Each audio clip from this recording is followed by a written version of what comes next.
Done. It's recording. Thank you. All right, go ahead, Janet. Thank you, Sylvia. Leslie Hammond, Yes, here. Steve Molinex, here. Here. See Steve. Teddy O. Not yet. Okay.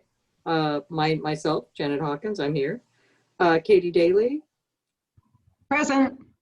Thank you. Bruce Kester. Here. Becky Lilliquist. I think I saw Becky. Yes, she was here. Thank you. Fran, I see Fran Laird. Tony Hansen. Here. Thank you. George Branos. Here. Kendall Kick. Kendall, I'll come back to Kendall. Tatiana Lipschitz. Tatiana.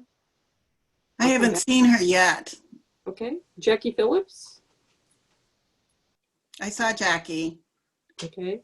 And do we have a Maplewood representative? Mike Lindman's here. Mike, do you have has your neighborhood appointed somebody from your neighborhood?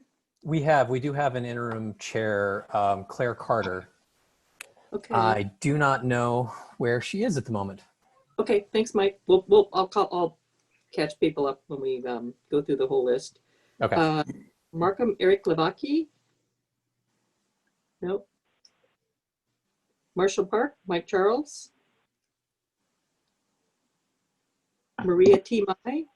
Here. Thank you. South Burlingame. Present. Is that Shannon? Mm-hmm. Okay, thank you. Anna Friedhoff. I thought I saw Anna, but maybe I didn't. Yeah. I don't see her yet. Okay, I'll come back. Charlie Van Rossen. Howdy. Sorry. So was that Charlie? Yes, he said Oh, howdy. Thank you. Thank you. Howdy. Great. Debbie Hall. Here. Great. And Gary Rundy. I don't see. Gary Are- is here. I'm here. I got kicked off. I got back on. Okay. Mike Lindman is here for Parks. Kim Silverman, I can see Kim. Present. Patty McMahon for schools. Yes, Thank you. Catherine Christians, I think I saw Catherine. she's here. I see her. Great. Murphy Terrell. Yeah, yes, I'm here. Great. And Don Bach.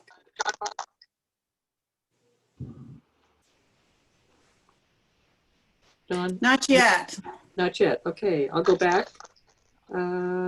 Teddy O, is Teddy here? I'll text him and see what's up. Okay. Kendall Kick for Haver.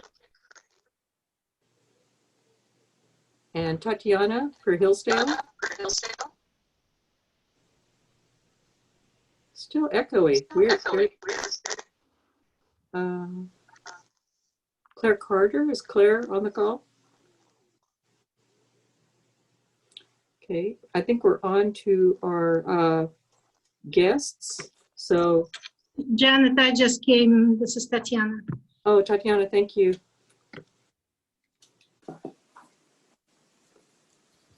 Great. So for guests, we have Sam Pearson and let's see, Diane Victoria, is that? Okay. Here. Thank you. And let's see, I'll go through the list here. We've got Kendall has joined us. Kendall Kick with Hayhurst.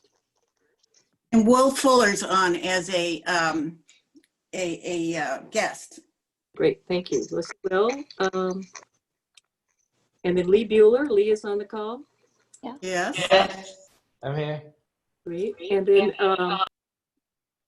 one phone number, 503-317. That's Tony. I'm on the computer as well, but better audio on the phone. Great, thank you, Tony. Uh-huh. I think that's everyone. Did I hear back from everybody? We have Courtney Sam Vaughn Pearson. as connection. Courtney Vaughn. Vaughn. Okay. Yes, hi. Great, thank you. Sam Pearson. Sam, great. I see you, Sam. And then we have Simon Wong is here with us as well, Laura Campos. and Laura Campos. And Sylvia, Yes. Teddy doesn't have the link. Can you help him link up? Yes. Thank you. I think that's it for the roll call. So we have a board quorum present. Okay, I want to, I'd like to call the meeting to order now, since we've done our roll call and we've got it on the record. Chetty's going to join us and Sylvia's working on helping him link up to the Zoom. This is the right time to go over our ground rules, which are, we all are encouraged to be courteous to each other and treat each other with respect. Each of you will have an opportunity to speak on a subject if you wish, but nobody gets to speak on the subject a second time unless everybody's had a chance to speak. And when you speak, you're limited to a minute to a minute and a half. So think about what you're going to say before we call on you. We have to keep that time before everybody gets to speak. And then the chair recognizes people. And one of the rules we have been practicing and doing a good job on is we don't talk over the chair. We wait for the chair to recognize you. I will be looking at the list of blue hands when people want to talk, and Steve will help me in case I've missed anybody, which happens sometimes, but we will get to you. We promise you that. And with that, let's go to the agenda, which is, Sorry, one quick question. yeah. I haven't been told how to do the blue hand. Not that I need it at the moment, but just in case. How do you do blue hand? Okay, you go up to, you go to more, which might be in your case, 3 dots on your screen.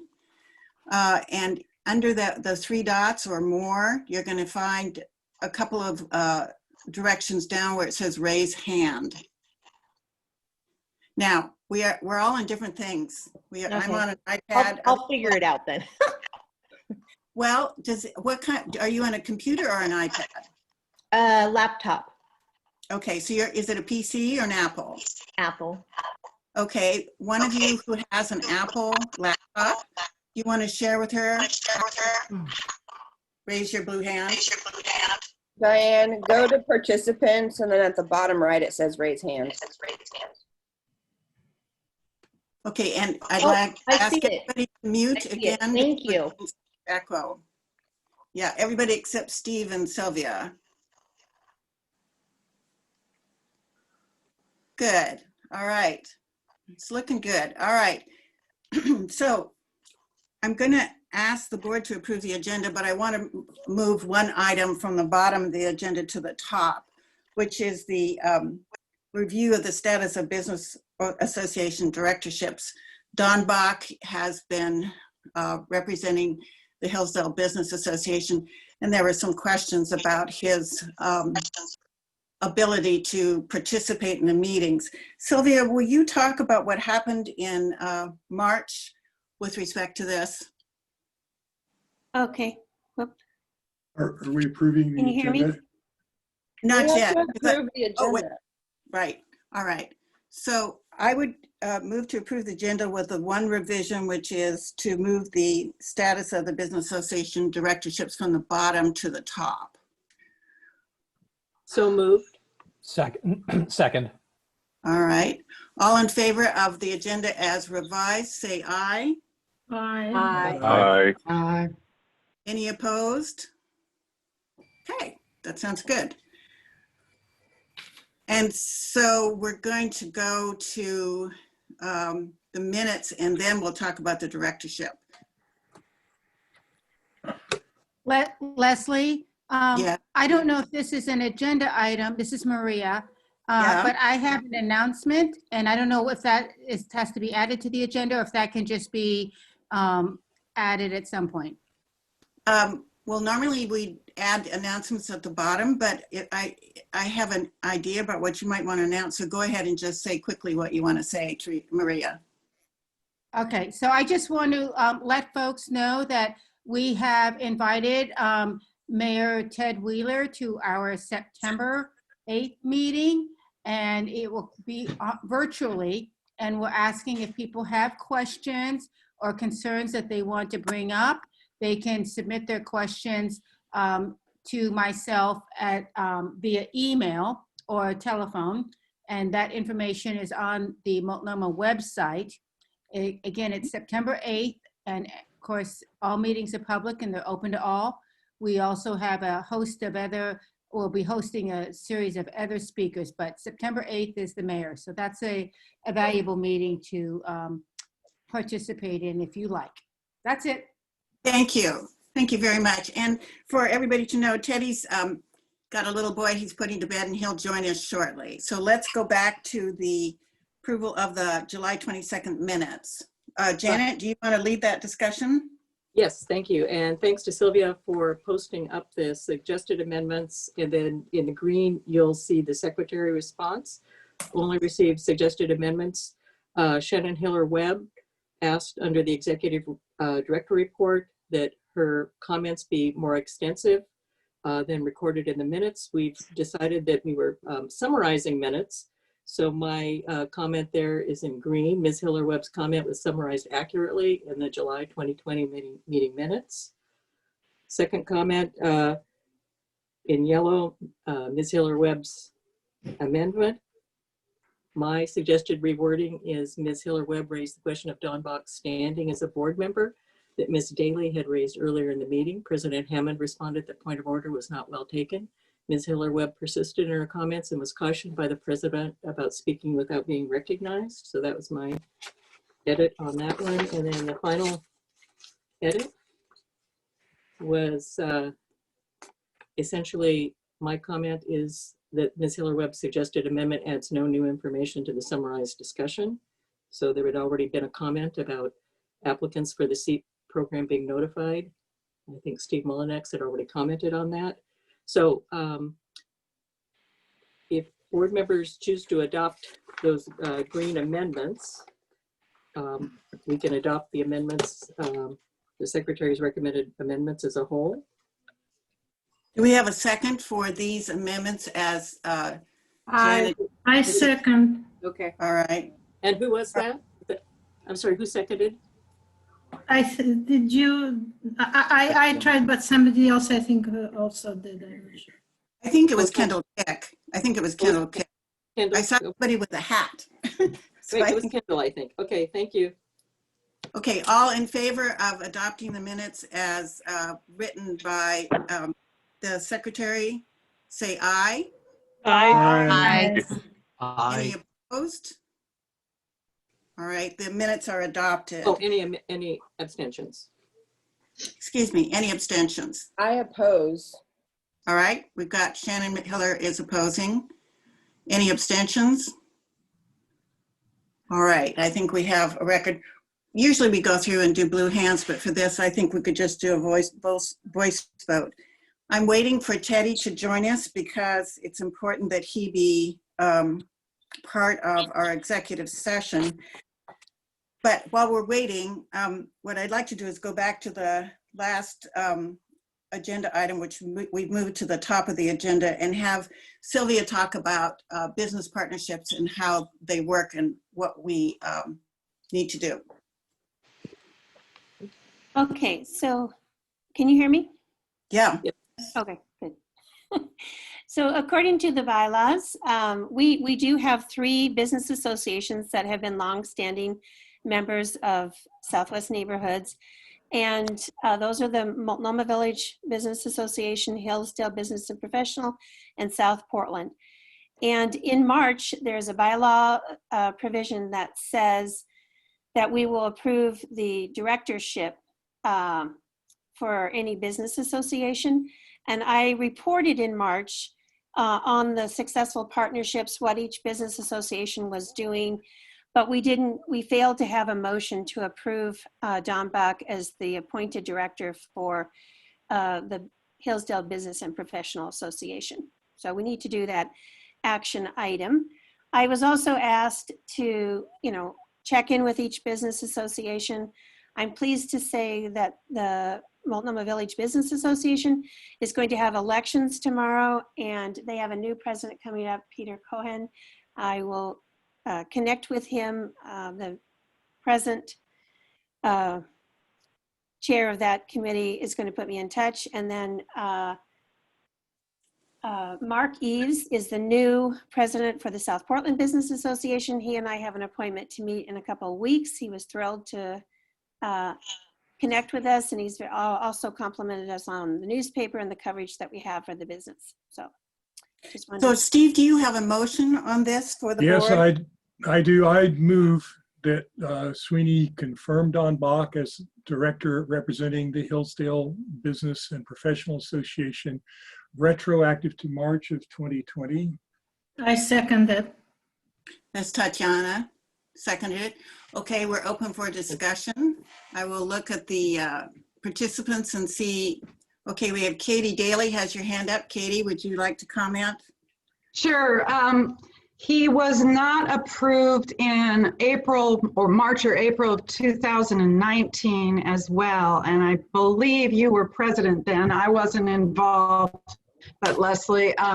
And he has brought motions before the board. So to retroactively do it, you'd have to take it all the way back to April of 2019. And I don't think you can do that. I think you can only take it back to the date that the bylaws dictate that you approve it.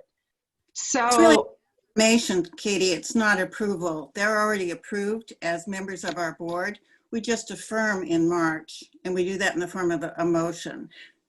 that, yeah, I understand, but they were not approved in March of 2019.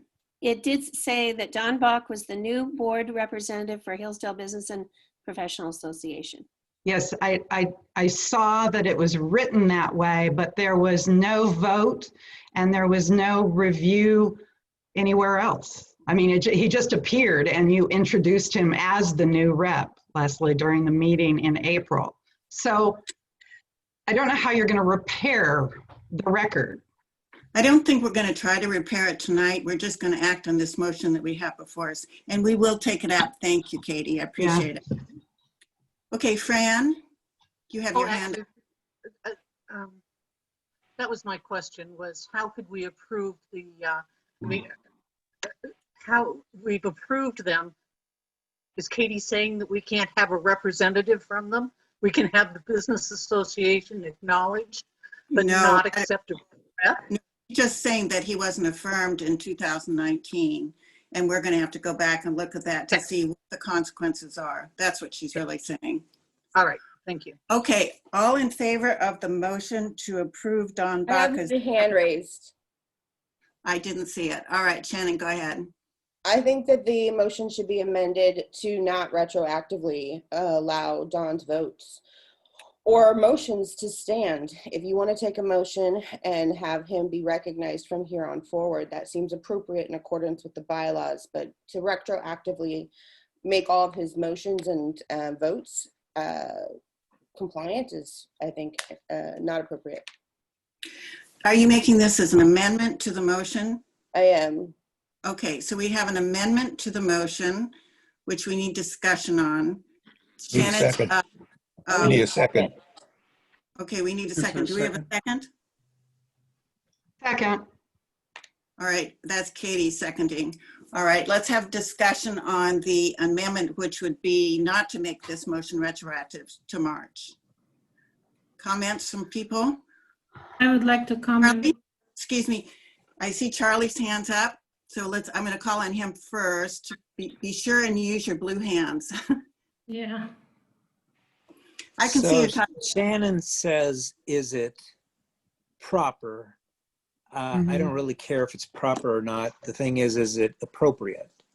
Is it within the bylaws, within the rules? Compliant.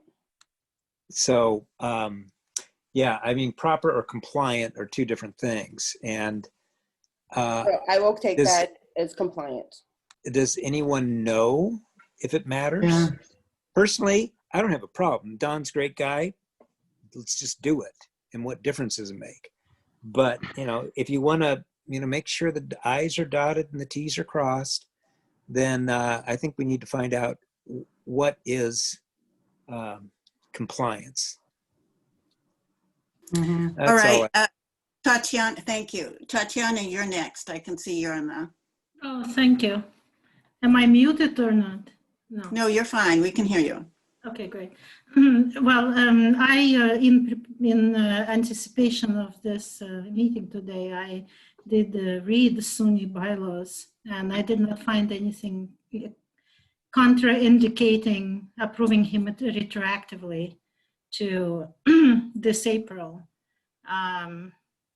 I was under the impression that he was approved the April or March before. Because Don told us so at the board meeting. He reported every month when we have our meeting, or virtually every month. So At the business association meeting you attend, or the neighborhood association meeting you're referencing? no, I'm sorry. Are you referencing the neighborhood association meeting or the business association meeting? Do you attend the business association? Neighborhood. He's the business representative. It doesn't matter. He reports to HNA. He is a representative from the business association. However, he is a board member at HNA. And he reports on his status of what has happened during the months previous, normally. And I do recall him saying that, again, he was approved. So that's all I'm saying. Thank you. Okay, Becky, I see your hands up. I don't understand why we have to talk about this, because whoever is in Hillsdale business, even though he's on the board, Katie, it doesn't matter. He's still a member of our board. He's a member of the business association. I mean, come on, really? I mean, let's face it. Thank you, Becky. Anyone wants to be in business in Hillsdale and be on the board, that should be it. I agree. He's done good for the parks, for the paths, for the trails. Give him a break. Thank you, Becky. Mike, I can see your hands up. Mike Linden. Sorry. Yep. Sorry. I was all right. working on two other things. I think there is, frankly, this is just another time suck, but fact of the matter is I think we should just approve it from this date forward. And then we're going to have to look back and see if what actually Dawn promoted or voted on, to see whatever differences it makes before we actually, I think, vote on retroactively doing anything. And that has no commentary on Dawn as a person, but I think that's just the proper thing to do at the moment. And that just deals with the simplicity of just moving forward with the rest of the agenda. Dawn is a voting member for the time being, and yeah. Well, okay, so I think we've had people speak pro to the amendment and con to the amendment. So I'd like to take a vote. Janet, will you call the roll on the amendment itself, which wouldn't allow retroactive affirmation of his participation? Right, thank you. Steve Molinex on the amendment. No. Teddy O on the amendment.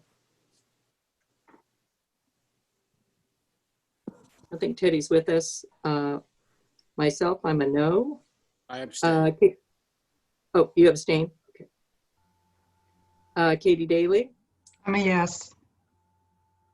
Bruce Kester? I'm going to abstain. Becky Lilliquist? Abstain. Fran Laird? No. Tony Hansen? No. George Branos? No. Kendall Kick? No. Tatiana? No. You were no? I'm sorry. Was that a no? No. Thank you.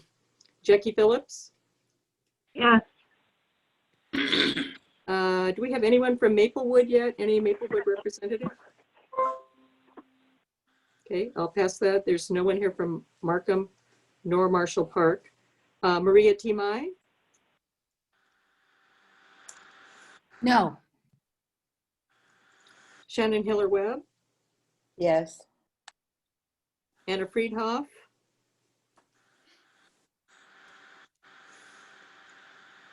I don't think Anna's with us tonight. Oh, okay.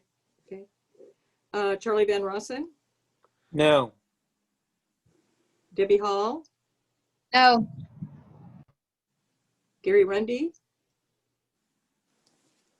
No. Mike Lindman? I vote yes. Kim Silverman? No. Patty McMahon?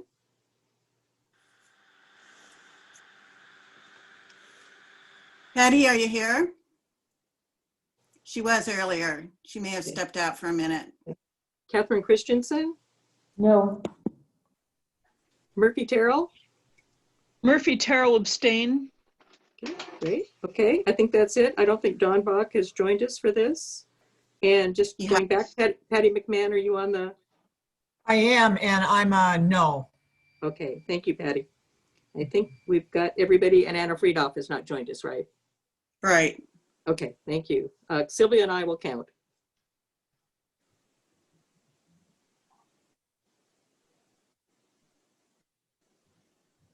I count 14 no's. Sylvia, is that yours? Correct. Yes. All right, let's move to the And motion. 4 yeses. So 4 yeses, sorry. 4 And yeses then- and 4 Yep. abstained. And 4 abstained. Thank you. Let's move to the main motion, which is approving or affirming Don's participation as the representative from the Hillsdale Neighborhood Association, retroactive back to March of this year. Business. Let's call the roll. Okay. Steve Mullinex, Yes.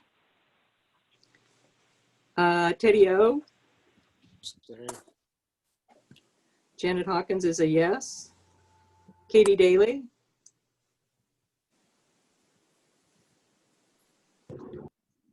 Oh, no. I'm sorry, the mute button wouldn't come off. that's okay.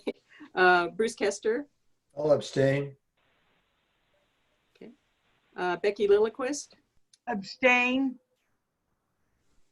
and Fran Laird, Yes. and Tony Hansen, Yes. George Franos, Yes. Kendall Kick, Yes.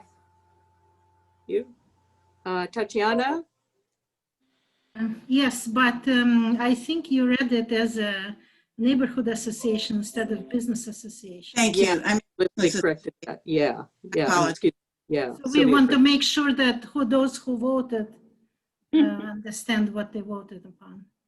right. Okay, we'll double check on that. Jackie Phillips, No. okay. Maria T. Mai, Yes. okay. Shannon Hiller Webb, No. and Charlie Van Rossen, Yes. and Debbie Hall, Yes. Gary Rundy,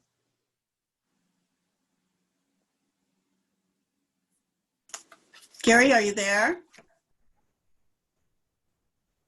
I see him on the line. Gary, you need to turn your microphone on.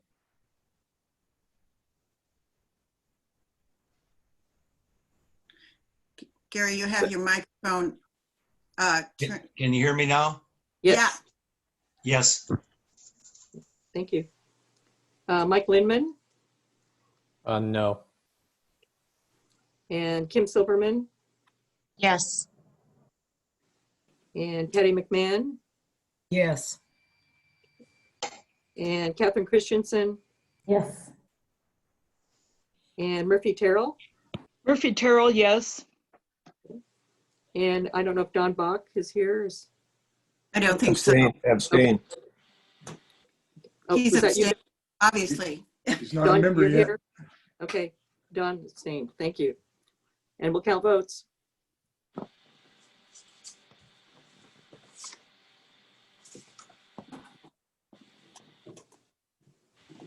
"15 yeses, Sylvia, is that your count?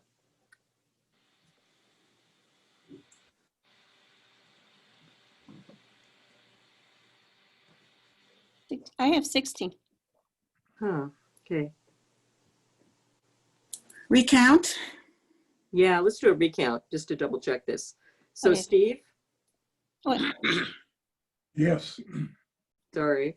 Let's Teddy O, make sure we do the clarification as long as we're doing a recount. yes. We are voting on Don Bach coming in as a representative of the Hillsdale Business Association, retroactive to March 2020. Great. Teddy O,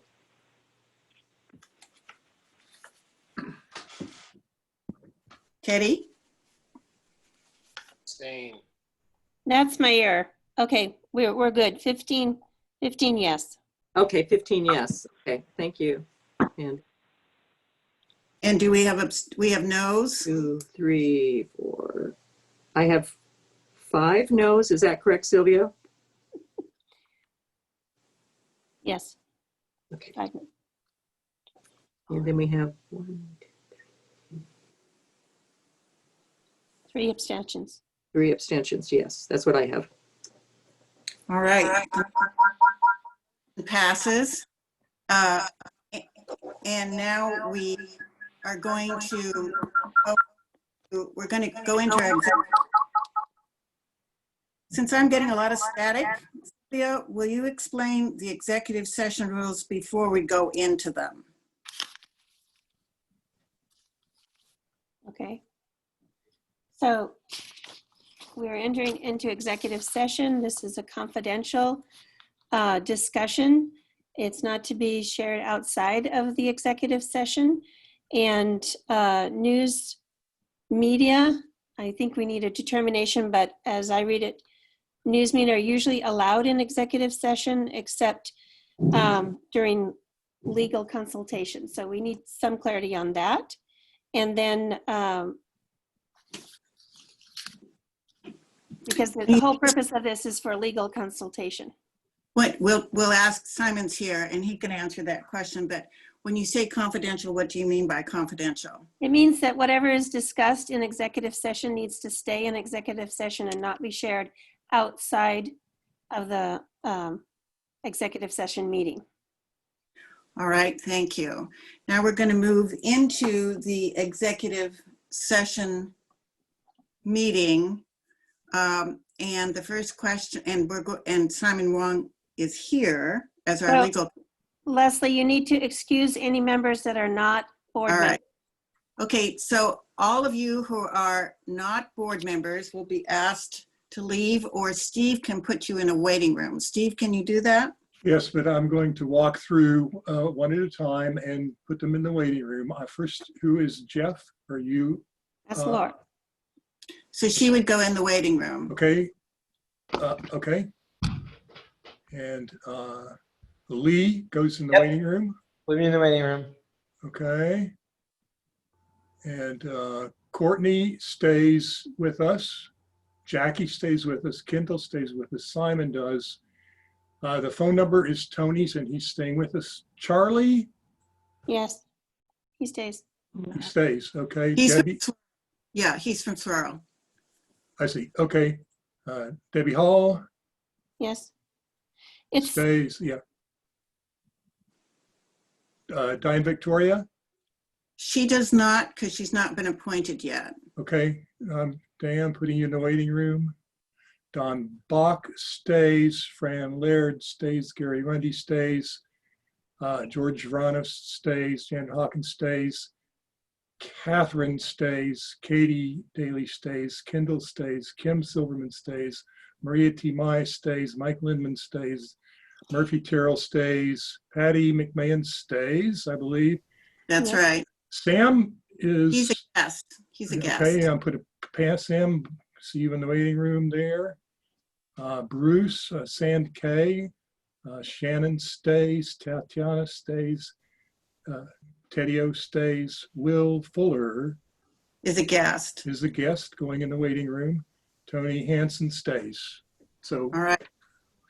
Okay, so now we have the board members who are allowed, plus one member of the media, to go into our executive session. And the first thing I'd like to do is introduce Simon again. Many of you met him in the interview, but some of you have not. And so he's here tonight, and he gets the first hot potato question, which is a media person who might be allowed in an executive session allowed in a discussion where the board is getting legal advice or not? Simon, do you want to speak to that? Yes, thank you for the opportunity, and thank you for the opportunity to appear before all of you. With respect to the narrow issue involving executive session with respect to consultation with legal counsel is allowed when you are consulting on a matter that is in current litigation or likely to lead to litigation. We don't have that situation. We don't think that there's some likelihood that there could be some litigation that might arise from the whole reason that I'm here. But I don't know if we've tipped into the likely point yet, although the authorization for executive session for what we're going to discuss, I think is going to be under 2F of the law, which is to consider information and records. Sorry, Steve, this is Janet. We're still recording on this. Sorry, Okay, Steve, Yeah. can you, there you go. This one is report, and I have a series of appointments that I would like the board to consider approving. Under my authority as president, I have the responsibility for appointing committee chairs, and in this case, the Equity and Inclusion Committee made a recommendation to appoint Diane Victoria as the Equity and Inclusion Chair this year. I think the executive supports that request. And so Diane, would you tell us a little bit about yourself? And Sylvia, can you put the agenda down so people can actually see Diane's face? Thank you. There she is. All right, your microphone's still on, Diane, so you have to turn that off and then go ahead. Hi, my name's Diane Victoria, and I live in the South Burlingame neighborhood. Let's see, coming up on 8 years. Moved over here from Mount Tabor. I have been working in the wine industry for the last 5.5 years. I've been participating with my neighborhood association on and off since I've been here, but with the wine industry, it can be kind of busy to juggle both. My husband and I have been the sponsors of putting on our neighborhood night out, which is sort of what we got involved to be a part of. And in my wine industry, I've been participating in a lot of groups that are wanting to have more inclusivity in the wine industry. We have a lot of migrant workers and other people of color that work in the wine industry that needed some representation. So I'm involved with one group that works with the Hispanic migrant workers, and then I'm with another organization that is more about women, LGBTQ, people of color being represented at all levels in the wine industry. And as a matter of fact, our founding member just got written up in this month's issue of Wine Enthusiast as the top 40 under 40, a young woman who's making a splash across the country with these kinds of things. And so since the wine industry is a little bit slow right now, I decided to jump in to this committee to kind of keep that train of opening up the world to these different things, especially in light of everything that's going on. So that was why I jumped into this committee, because I have the free time and a little bit of background. We appreciate that. All right, so Diane's spoken about herself. Now we need to vote on approving her appointment as chair of the Equity Committee. So Janet, can you call the roll? Or should we just say essentially all in favor, any opposed? Is And that all right with everybody if we just do a verbal vote? Okay. yeah, All in favor of appointing Diane Victoria as new Equity Inclusion Chair for the remainder of the year, say aye. aye. Aye. Is anybody opposed? Does anybody want to abstain? There you are. You've been voted in Yeah. by acclamation. Congratulations. Yay. Yay, welcome. All right. Thank you, everybody. Now we need to move on to the appointment of a second vice president. When there's a vacancy, the bylaws say the executive committee shall fill such vacancy by naming one person with the approval of the board. Sam Pearson, who is a former president for 4 years and has been very involved in his neighborhood association for years and been a friend of SWNI, volunteered after the last executive meeting to to assume the role of the second vice president. So the executive committee would like to put his name forward for approval for second vice president before the board.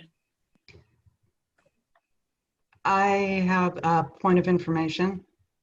Is this Katie? It is. All right, I was, Katie. I was also at the executive committee meeting, and at that time when it was announced that Maria had vacated, I volunteered for that position. I was going to run for that position and gave my name to Catherine Christensen, but when she told me that Maria, a woman of color, had stepped forward, I stepped aside. I was going to run for first vice president, but then when Steve stepped up, I yielded to that too. So I'd like to know why I wasn't considered since I offered, or if I was, or how that worked. It's actually not an election anymore, and it's more of an appointment. If you're saying that at this moment in time, you would also like to be considered for the second vice president position, you could be considered, but you didn't write us a letter or call and say that you wanted to be considered at this time, so we didn't consider you. Oh, I just said it at the executive committee meeting, and I thought that was sufficient. I'm sorry. Okay. What would the board like to do? This is not an election, it's really an appointment. Would you like, let me hear what you have to say. Would you like to consider 2 candidates instead of 1, or would you rather just consider 1 candidate? Who would like to speak to that? Hi, this is Murphy Terrell from Watershed. Sure, I think that we should find out. I don't know either Sam or Katie. So though I know that they both have illustrious histories, I don't know them. So I would like to hear 5 words from Sam and 5 words from Katie to know what I'm going to vote for. Otherwise, I'll have to abstain. Okay. Sam, do you want to start and speak to why you would like to serve on the SWNI board, and then we'll have Katie speak. And I do see Mike and Jackie. I'll let you speak after they've had a chance to speak. Sam? Okay, very, very simple. I have been in the Southwest neighborhoods for 71 years, or coming on 71 years, and during that time, I have tried to represent the people, the 80,000 or 90,000 people who make up Southwest neighborhoods. And the board needs people, and I'm here. Thank you, Sam. Katie, you want to speak a few words? Sure. It wasn't prepared to make an election speech, but I have professional experience developing committees and boards of volunteers. I believe that SWNI could use some assistance on governance. I have not been involved in the SWNI board for decades and decades, so I think I bring a little bit of fresh air. Okay, thank you. Before we do a roll call, are there comments? I see, Jackie, you have your hand up. Do you wish to comment? Well, my comment, I'm sorry about my dog in the background. Oh, I'm so sorry. Is there a ghost in your house, Jackie? It's actually National Dog Day today, Jackie. So just so you know, this is in honor of National Dog Day. So I'm sorry, a fire engine's going by. He doesn't like fire engines. So that's what he was doing. Okay, it's passed. I was going to say, if there's any chance to move the election to next month, maybe then we could actually put it to a vote. I mean, this kind of puts them both on the spot, is all I was thinking. You know, it's not really an election when it's in the middle of the year, it's an appointment. So we don't really go through election procedures. And, you know, I'm just trying to follow bylaws, which says that the executive committee should propose somebody. We've had someone else now that says she wants to be considered.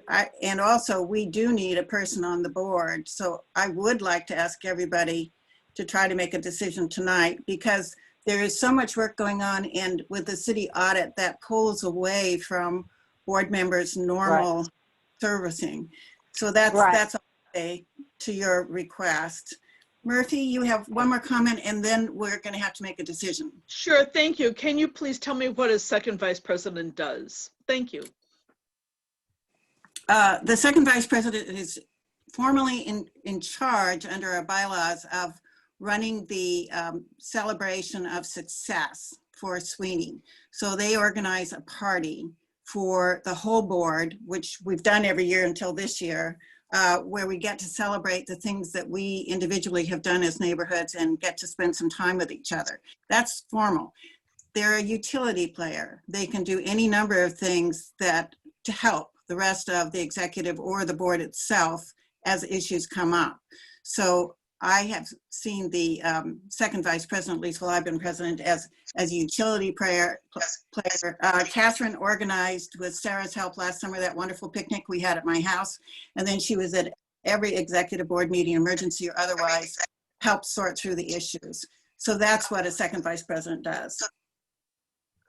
So I'm going to say that we should take a vote now. And I guess what we'll do is we'll vote for Sam first. You can vote for, against, and then we'll go to Katie, and you can vote for, against, and we can count the votes. Leslie, I was only asking for a point of information of why I was not considered, or nobody talked to me. I have no intention of turning this into a vote and adding some divisiveness. That is not my intention at all. I just wanted to know why I wasn't considered, since I'd thrown my hat in the ring 3 times. That's all. It wasn't, I don't expect to be voted on. Okay. That's all right. Your call. It's your call. All right. It was in the midst of working with Simon and working with the city and trying to get financial reports out, I just didn't catch it at all. And I'm not sure the executive committee focused on your offer to run for second vice president. I apologize to you. I'm sorry about that. All right, so let's go back to the original appointment. Would you all, let's do a voice vote. All in favor of Sam Pearson joining the board for the remainder of the year as second vice president, say aye. Aye. Aye. Aye. Those that are opposed, say no. No. Shannon's a no. Are there any abstentions? I'm going to abstain. Okay. I'm sorry. Abstaining. Who else is abstaining? Mike Lindman. Okay, Mike's abstaining. Jackie. Anybody? We've got you, Jack and Mike. Okay. Katie. And Katie, what is your vote? I'm abstaining. It's embarrassing. All right. We didn't mean to embarrass you at all. Thank you. So we have 3 abstentions, and the rest have approved the appointment of Sam, and he'll be joining us very shortly. Thank you, everybody. Now, we have one more, I have one more thing under my report to do, which is as the president, I can create, with the approval of the board, special committees to assist in the performance of necessary tasks. Right now, we're in the middle of an audit and a legal review. So what I would like to do is move to appoint, Steve Mullinex as chair of a legal advisory committee, Lee Bueller, Patty McMahon, Anna Friedhoff, and Charlie Van Rossen as the basis of that committee. I would like to sit in an ex officio member because I'm pretty sure I can't spend as much time on it as they might need to spend on it. And so I'd like to ask the board to approve the appointment of this special committee. Comments? All right. I don't see any hands. All right. The people being appointed to committee are Steve Mullinex, Lee Bueller, Patty McMahon, Anna Friedhoff, and Charlie Van Rossen with me as an ex officio member. All in favor of forming that committee? Leslie, before you go, there is one hand. Oh, I don't, okay, where is it? Bruce. Oh, Bruce, go ahead, Bruce. I'm sorry, my computer kind of broke up. What is this committee's called? And what's its function? I missed that. It's called a legal advisory committee, and it is to help prepare the materials for the audit and to report to the board on legal activities. Okay, thank you very much. You're very welcome. Any other questions? Okay, I've got Bruce, looks like not. All right, all in favor of approving this legal advisory committee, say aye. Aye. Aye. Aye. Anybody opposed? Anybody abstaining? Who's abstaining?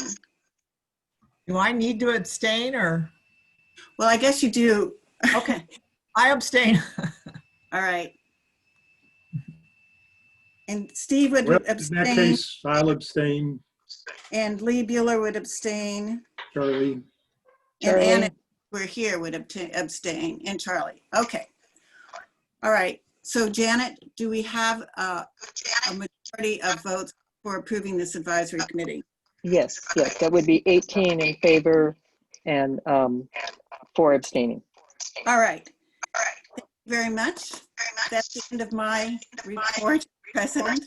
Now we're going to move into Teddy, who will start down the list on our agenda to discuss financials, the PPP funds, budget reductions. Sorry about the echo. Update on legal expenses and C.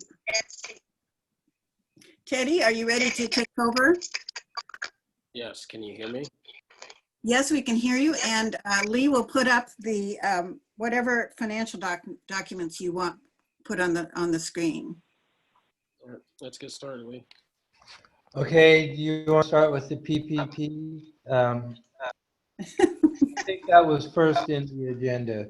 So, oops. Can everybody see that?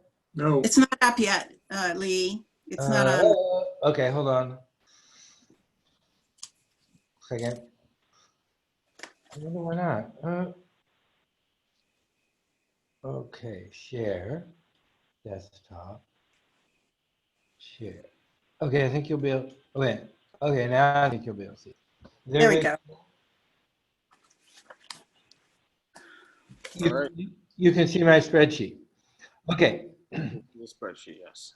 So we're finishing up on the PPP grant. It was very fortunate we got that.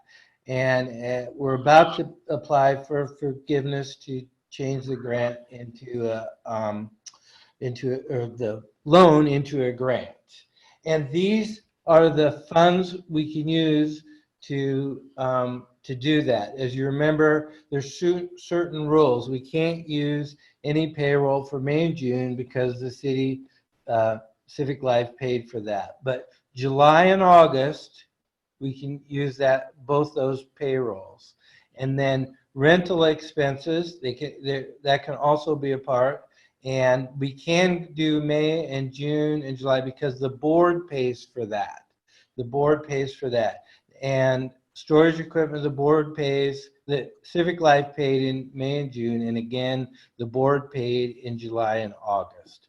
And same thing down here with a copier. That would go in in the grant as well. So now we have a total that that goes under these rules is $65,453.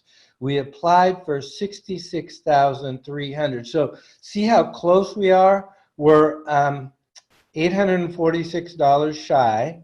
And so that means 846, since the advance of money would be a loan at 1%. So we've currently accrued $2.47 interest on that. And then we've done a preliminary application. The bank will have their own application, but this is from the SBA, and it's very similar.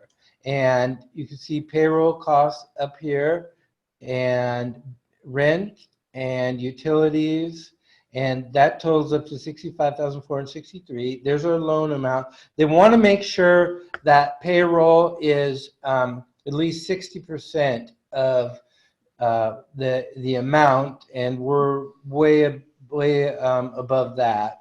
It would, we're, because you divide it by 0.6, and anyway, then so what we get is 65,000.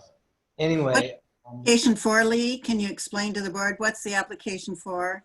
This goes to Umpqua Bank and the SBA, and they take a look at our expenses to make sure which ones fall under the rule of forgiveness, which turns the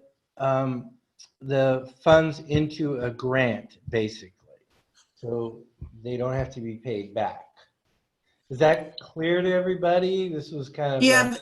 Okay, we have some questions. I think, Dawn, you have your hand up first. What is your question? Don Bach? Thank you. This is probably not the right time exactly to do this, but I see we're paying rent. We're paying rent to the city. I would propose that one of the things we do in our financial plan is stop paying that rent until such time as we get our major money back from the city. That comment we'll take up when we get to the budget reduction, Don, and we appreciate that. Thank you very much. Shannon, you're next. Hi, thank you. I'm trying to understand. I understand that BES and West Multnomah Soil and Water we're now moving the staffing there. They've withdrawn their contracts from SWNI, and I believe they're going to the West Northwest Coalition. So I'm just trying to understand how that staffing change is impacting payroll with contract timelines. I'm guessing the contracts started, July 1st, but they weren't awarded to SWNI. Staffing is likely there till September 1st. So can you please explain to me any continuity concerns I may have there, and how they're Sylvia, do you want to try to answer that question? Sure. So both the Bureau of Environmental Services and West Multnomah Soil and Water Conservation District were very interested in making sure that the programming continued, that the scope of work identified in both grants did not lose momentum. And so we approached Neighbors West Northwest to take this on, since both of those grants serve the Southwest and Northwest.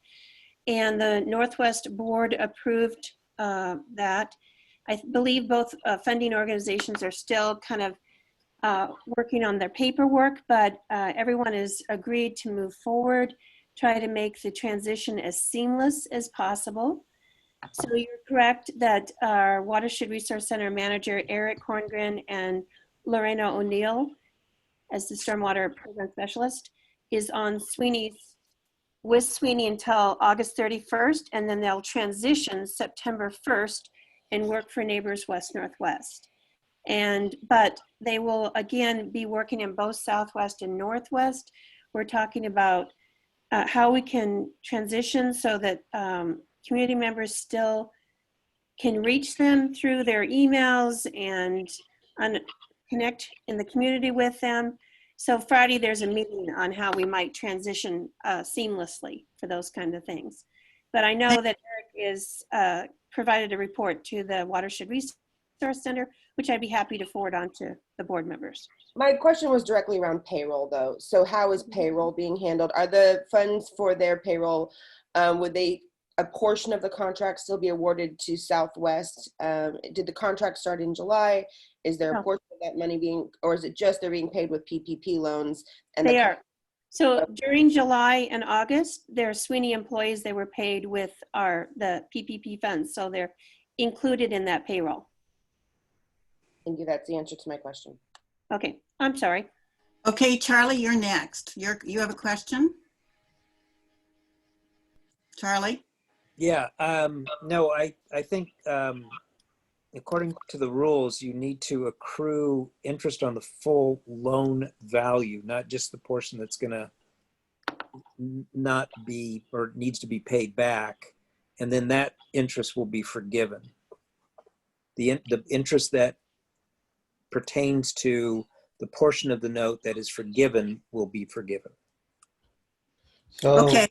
Okay. We'll look into that, Charlie. So, and I don't know if Nancy's been accruing it or not. I don't know either. I don't think she has. We'll report on that next month to the board. Okay, Katie, I see your hands up. Katie? There it is. I found the mute button. I think it's important for the board to know that when the PPP loan was applied for, that the salary levels of Eric and Lorena were used in that calculation.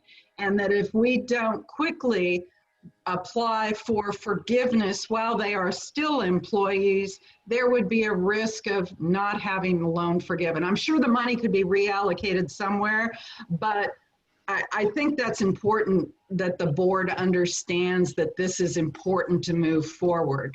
I also want to acknowledge that since I resigned from the PPP loan committee on August 9th, I'm assuming that all this work has been done since then, since we never convened beforehand. The answer to your question is that's true. And that's why we have the application for forgiveness up. That's why Lee went through that. We understand that we have to apply by August 31st to get the broadest amount of funds forgiven that we've used and turn them into a grant. So the answer to both your questions. Okay, I'm going to take one more question and then we have to move on. Don, what's your question? My question is relating to the payrolls for the two employees that are going to be with Northwest. Are we being reimbursed for that at some point in time, or are we basically just out the money we're paying them? You know, Don, if it would help a lot of matters if you would just chat with Sylvia about the details offline, because we do have that covered. We did think about it, and I'm sure that either she or I can answer those questions for you as early as tomorrow. The question really focuses on the cash flow. I understand. I understand.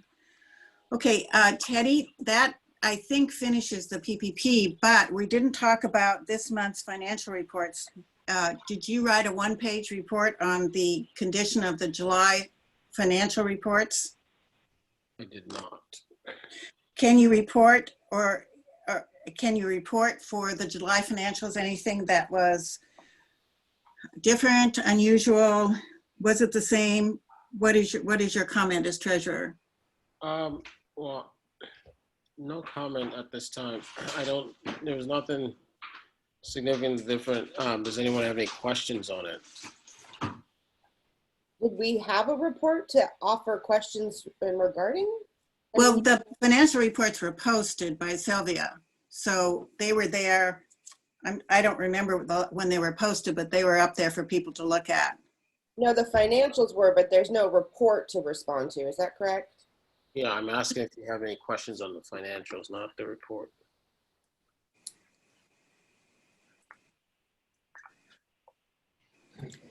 Okay, Mike Lemon, I see your hand up. Do you have a question on the financials?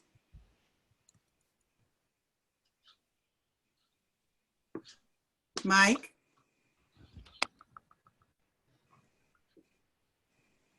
Sorry, when he went full screen, I lost where my mute button was. I do have just one quick question, which is on the July 31st report. It says the Umpqua Bank PPP account is down to $1,000. Sylvia, do you want to answer that question? And that just doesn't line up with the 800 and whatever dollars it was on the. Can you hear me? Yes. Yes. Okay. I had trouble finding my mute button too. Okay, so originally we put the PPP money in a separate account, a business account, and then realized that when we had to start paying payroll, we had to draw out of our operations account because all of the payroll is tied to our employees' bank accounts for automatic deposits. So we would have had to redo all of that in order to make payroll. So we transferred everything but $1,000. And I don't know why we just didn't do the whole thing at a time, but we left that placeholder, I think, to make it transparent that we had transferred. And then in August, we transferred the rest of that $1,000 and closed the account with the banks. Which will show up on the financials next month, Mike, when we do the financials. Thanks. Yeah. So in All right. July, it's still, yeah, there you go. It's still a liability. Okay, and Katie, I see you have a hand up. Yeah, quick question. The restricted account for the SWNI board of $10,377.57. It appeared for the first time in July 2019, and I wasn't around, but I went through the minutes and I saw no discussion or explanation of what it was. It's still there. And since we're busy looking for funds, I'm wondering where that account came about and what are the restrictions on its use? Teddy. Charlie, do you answer that question? I would love to. Thanks. Because there wasn't a separate entity set up, a separate set of books for the restricted account. It was done through SWNI itself. Normally, you would have seeded, which that's what this represents as seed money. You would have seeded the entity with $10,000. So this was the original seed money that was transferred over from SWNI to the restricted account to get it started before other monies were transferred in that were specifically designated to the neighborhood associations. The money was also used at the time because there were occurrences when some neighborhood associations needed funds before the funds were there. And so the seed money was just sort of filling a gap. So that money has been there since the creation of the bank account, which I don't remember when it was set up. 8 years ago, 9 years ago, I don't know when it was set up. I don't remember, but that's what that represents. It hadn't been accounted for that way previously until I came on as treasurer. There was always just this difference between the total of the restricted account and or the restricted assets and the restricted bank account. There was just this magical difference that the bank account was always higher, which is good news because if it was lower, you'd be concerned. You'd go, wait a minute, how come I don't have money in my account? So it's, it's basically just seed money. Well, I still am not clear. It looked like a plug to me. It was just there to balance what was out of balance. And I didn't know where the money originated at what time. You're saying 8 years ago. What kind of restrictions are on the use of those funds? To the best of my knowledge, there's no restriction. It has been maintained again because in some cases, for example, if a neighborhood association is expecting a grant money to come through, but they want to spend the money, there's been extra cash in a restricted account that's not designated for a specific neighborhood. But I believe we had discussions about this before I summarily resigned as treasurer. And in those discussions, we said, we definitely could lower it to maybe just a $2,000 threshold because that seemed to be all that was needed to sort of as a backup for safety. Thank you. There's really no restrictions. Okay, we're going to move on to Jackie and then Mike, and then we need to move on to move down the agenda. Jackie, your comment? Yes, I just have a question about, I was just looking through, can you hear me okay? Yep. The funds for the grant fund, the $9,000 grant fund. I can't find my number now, darn it. We have received the grant fund money from the city for the grant that we are going to talk about later. Is that correct? They show up in the budget? Yes. Correct? Yeah. So they are already there. There you Those go. funds are There's the already sheet there. on it, right there. Okay. That's the question I wanted, because we talked earlier about possibly putting those grant payments off until later. Right. So right. Okay. If I Right. could, am I Thank not, can you hear me? Yeah. I want to make sure people understand. This 9,443 is Civic Life small grants that were awarded in our fiscal year 1920 grant. And then it's off balance. It's very unusual, but they allow us to run those through end of January, February of 2021. And then all the grants that we awarded need to make reports. What you're talking about is Civic Life came to us and said, because of COVID, we can extend the deadline for those reports until June. So this is not community engagement funds. These are Civic Life small grants. And there's a difference between SEEP, the grants that we've been talking about, that we talked about in July, and these grants that come from last year into this year. Yeah, so these 9,443 have been awarded. They just haven't been spent yet because of COVID. Okay, so, and the grants were awarded by Civic Life? No. Right. Civic Life gave us the funding in our grant with them for 1920. SWNI held a grants process and awarded those. And Okay, and so that goes through July of 2021. That's the extension we have? No, June 30th of 21. And I haven't applied for it yet, but I talked to Shook today. He said, because I was a little concerned that the grant is finished. He said basically it's a housekeeping item that they would just extend it to the June 30th deadline. We may not need it, but some projects would like to hold events in the spring. So we'll put it in as a placeholder, I believe. Okay, and then one quick other question was the professional services line item. What do we spend professional services on? CPA. We spent money to get our 990s reviewed and prepared by a CPA. Oh, CPA, sure, okay. Thank you. Mm-hmm. Okay, any other questions? Mike, do you have a final question? Then we have to move on. No, I didn't know my hand was still up. Sorry. It's okay. All right.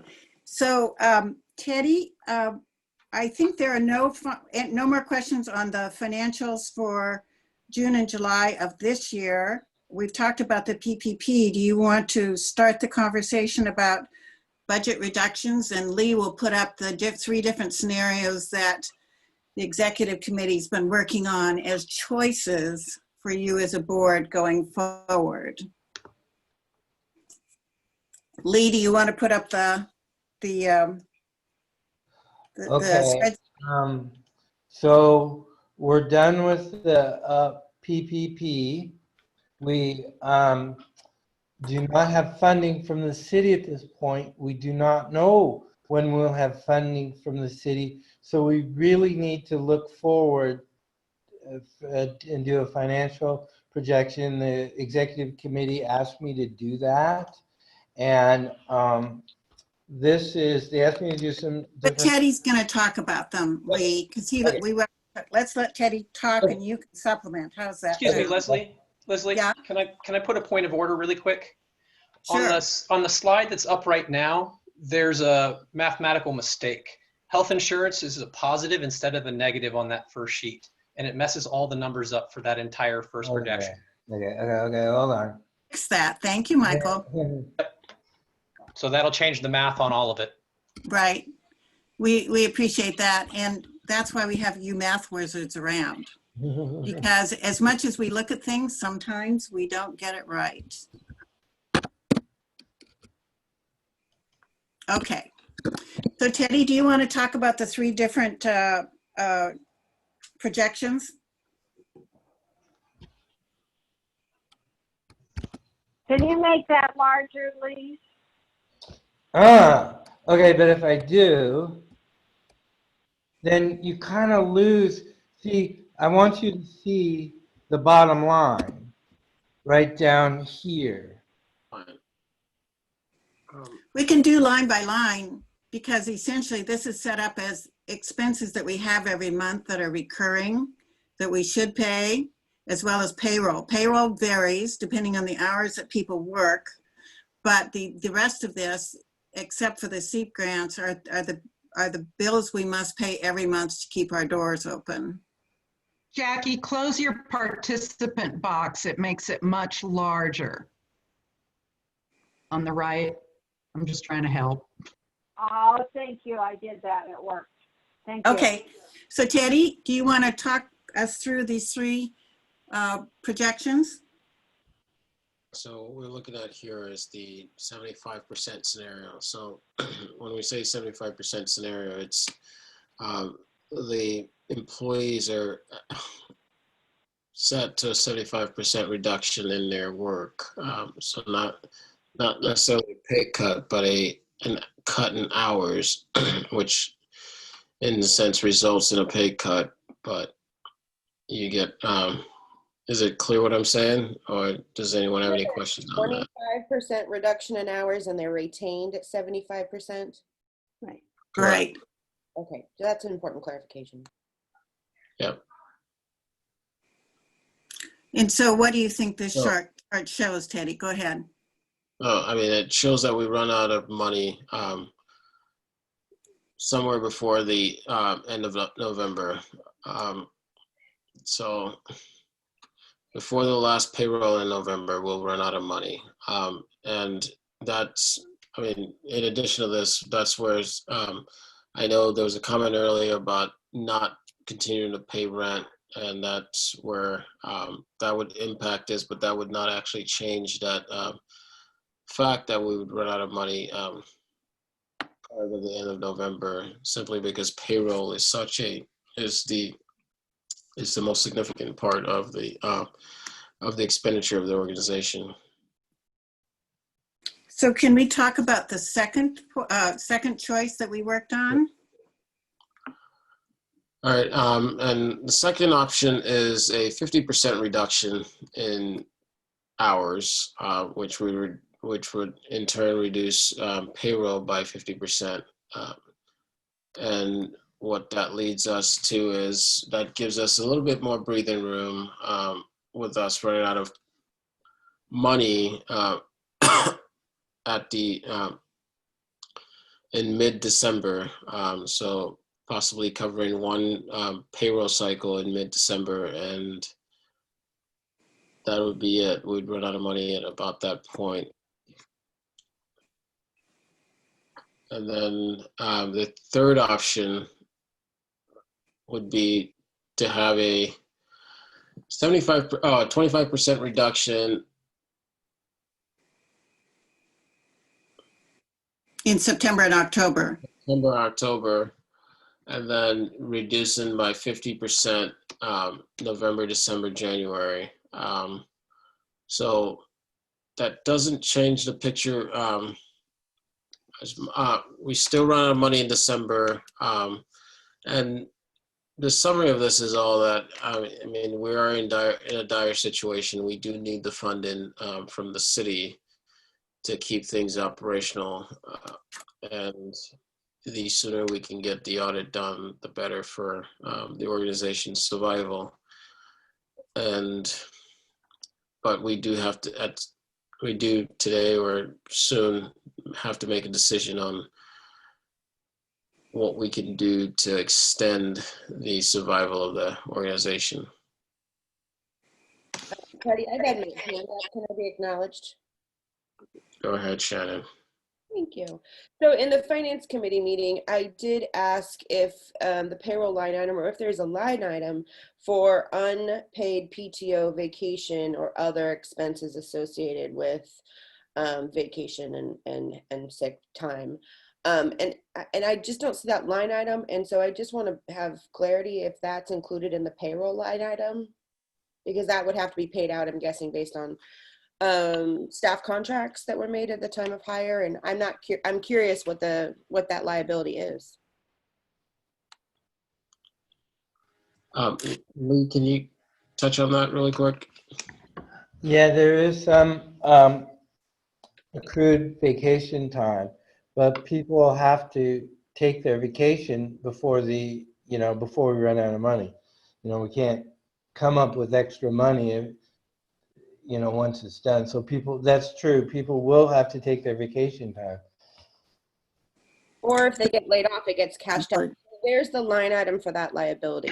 There is no line item because when we put this together, we were not focusing on that.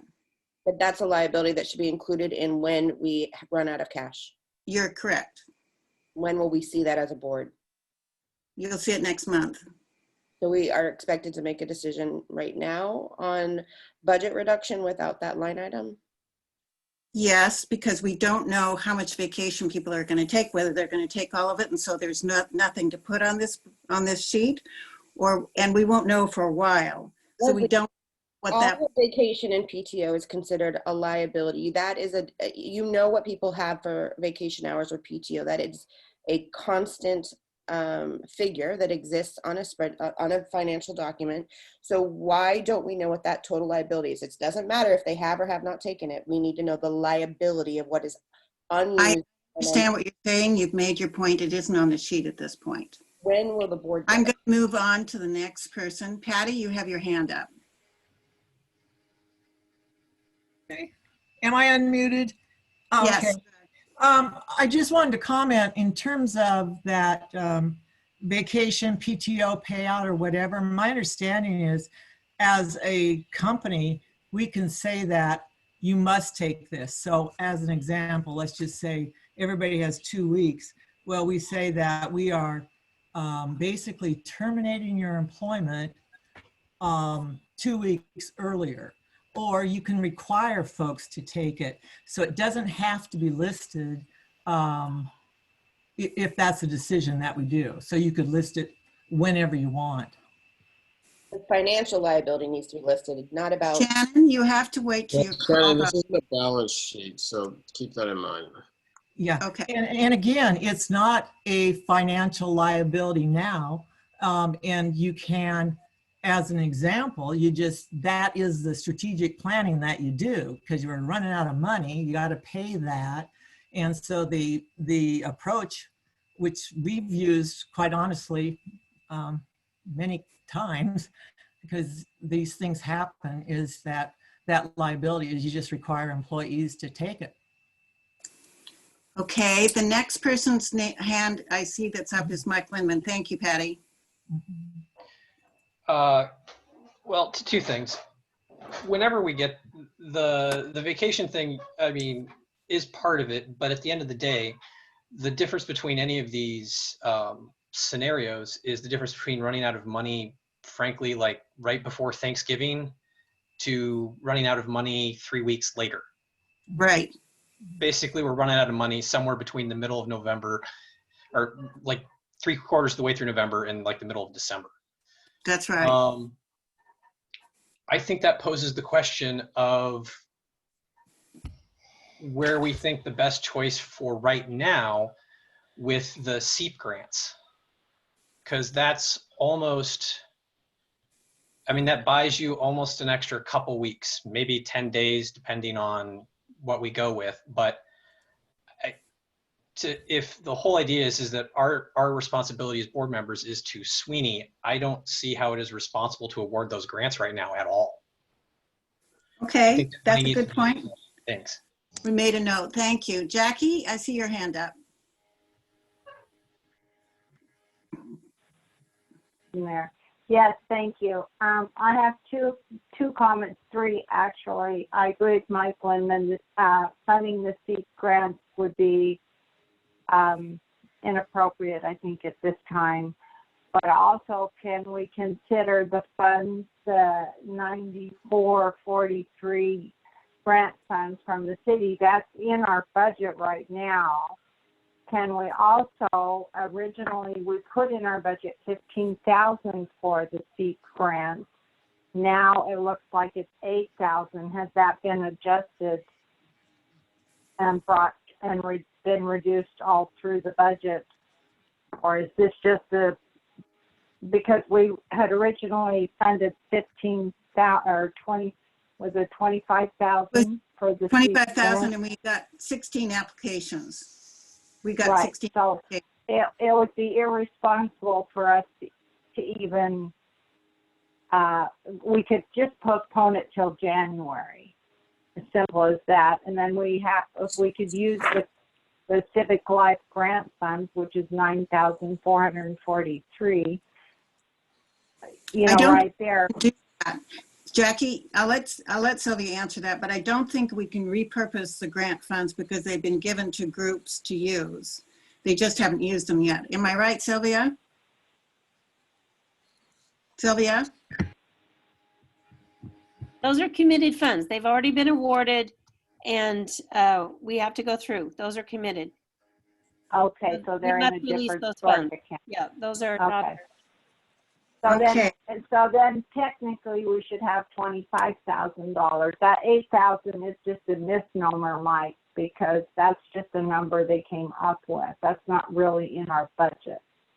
This little spreadsheet is not really our budget. It's just a. But here's what I want to respond to what you're saying. We put $25,000 in the budget to fund civic engagement projects, assuming we got Civic Life money. And then we would have used our rainy day fund or our operating fund to fund those projects as they became available. Now we don't have rainy day money to spend on that kind of civic engagement project unless we're to vote on some of these SEEP grants. So the $25,000 that was originally planned to come out of the board operating funds cannot come out of the board operating funds because we need our board operating funds to keep our doors open. So there's confusion about that. We put 25 in thinking we're getting Civic Life money, and then we could use up to 25,000 to fund civic engagement projects in the neighborhood.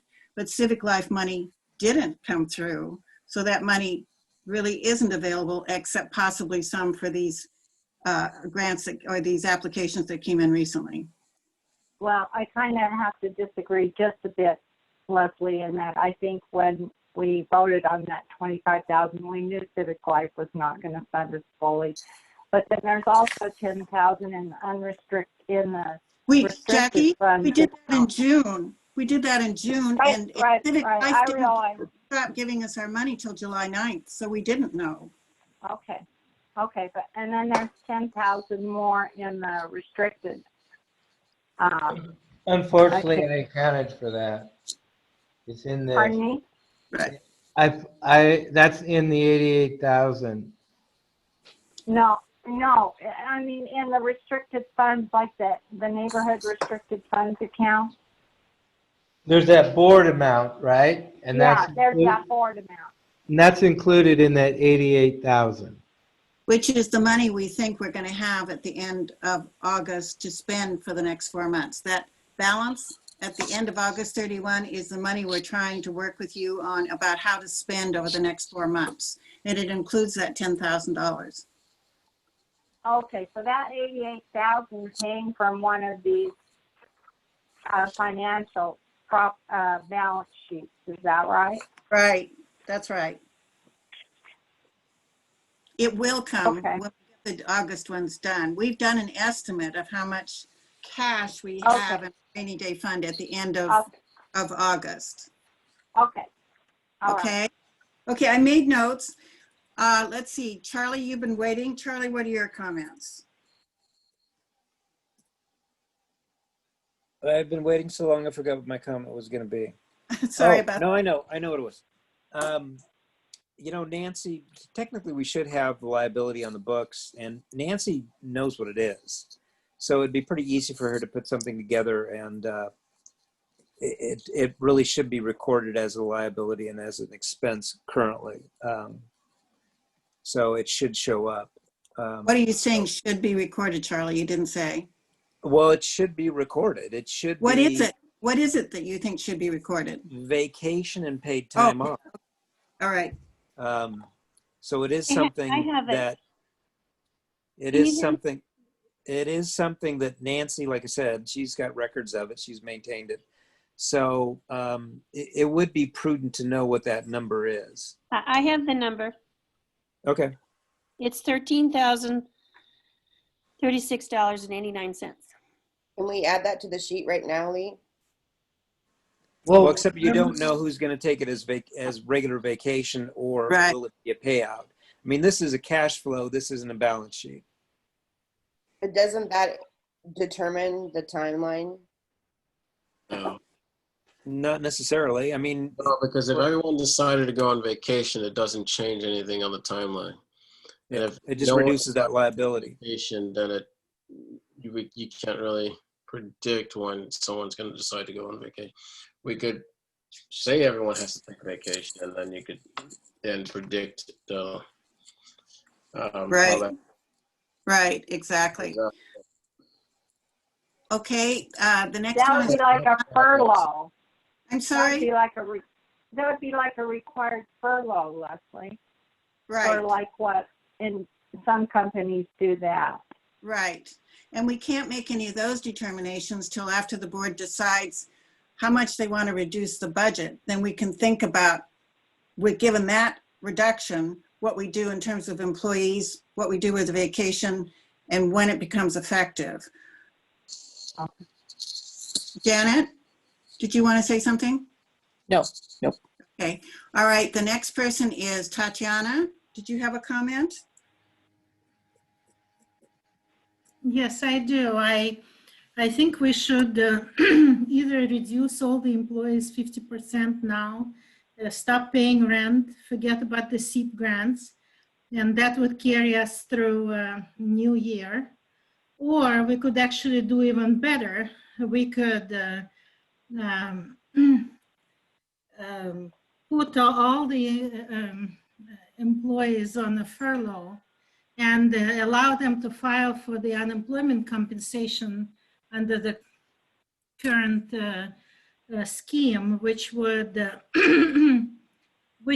make them eligible for that unemployment, and then we could reactivate their employment once a month and pay them for that week, which would not disqualify them from the unemployment benefits, but they would just not be paid for that one week. However, it would provide, give them extra hours and also preserve their income levels and save our funds. And it would allow us to carry through with this budget way into New Year. So can I restate what you're saying, Tatiana, and see if I understood it? You're Yes. saying that we lay everybody off, we allow them to file for unemployment, but we hire them back 1 week a month to supplement their income. Yes. We stop paying rent and we don't do the SEEP grants, which once we crunched all those numbers would allow us to last through into February. Okay, all right. Thank you. I've got that written down. Katie, I've got your hand up. Yeah, I was kind of tagging on Tatiana because I was already thinking about it, because I don't know which employees are hourly and which employees are salaried. But if you reduce a salaried employee by 50%, you've got constructive dismissal, which would qualify them for unemployment, like Tatiana said. So when you're looking at a 50% reduction, you're basically looking at laying them all off anyway. Okay, thank you for your observation. We appreciate it. Don, you're next. Well, first, thank you.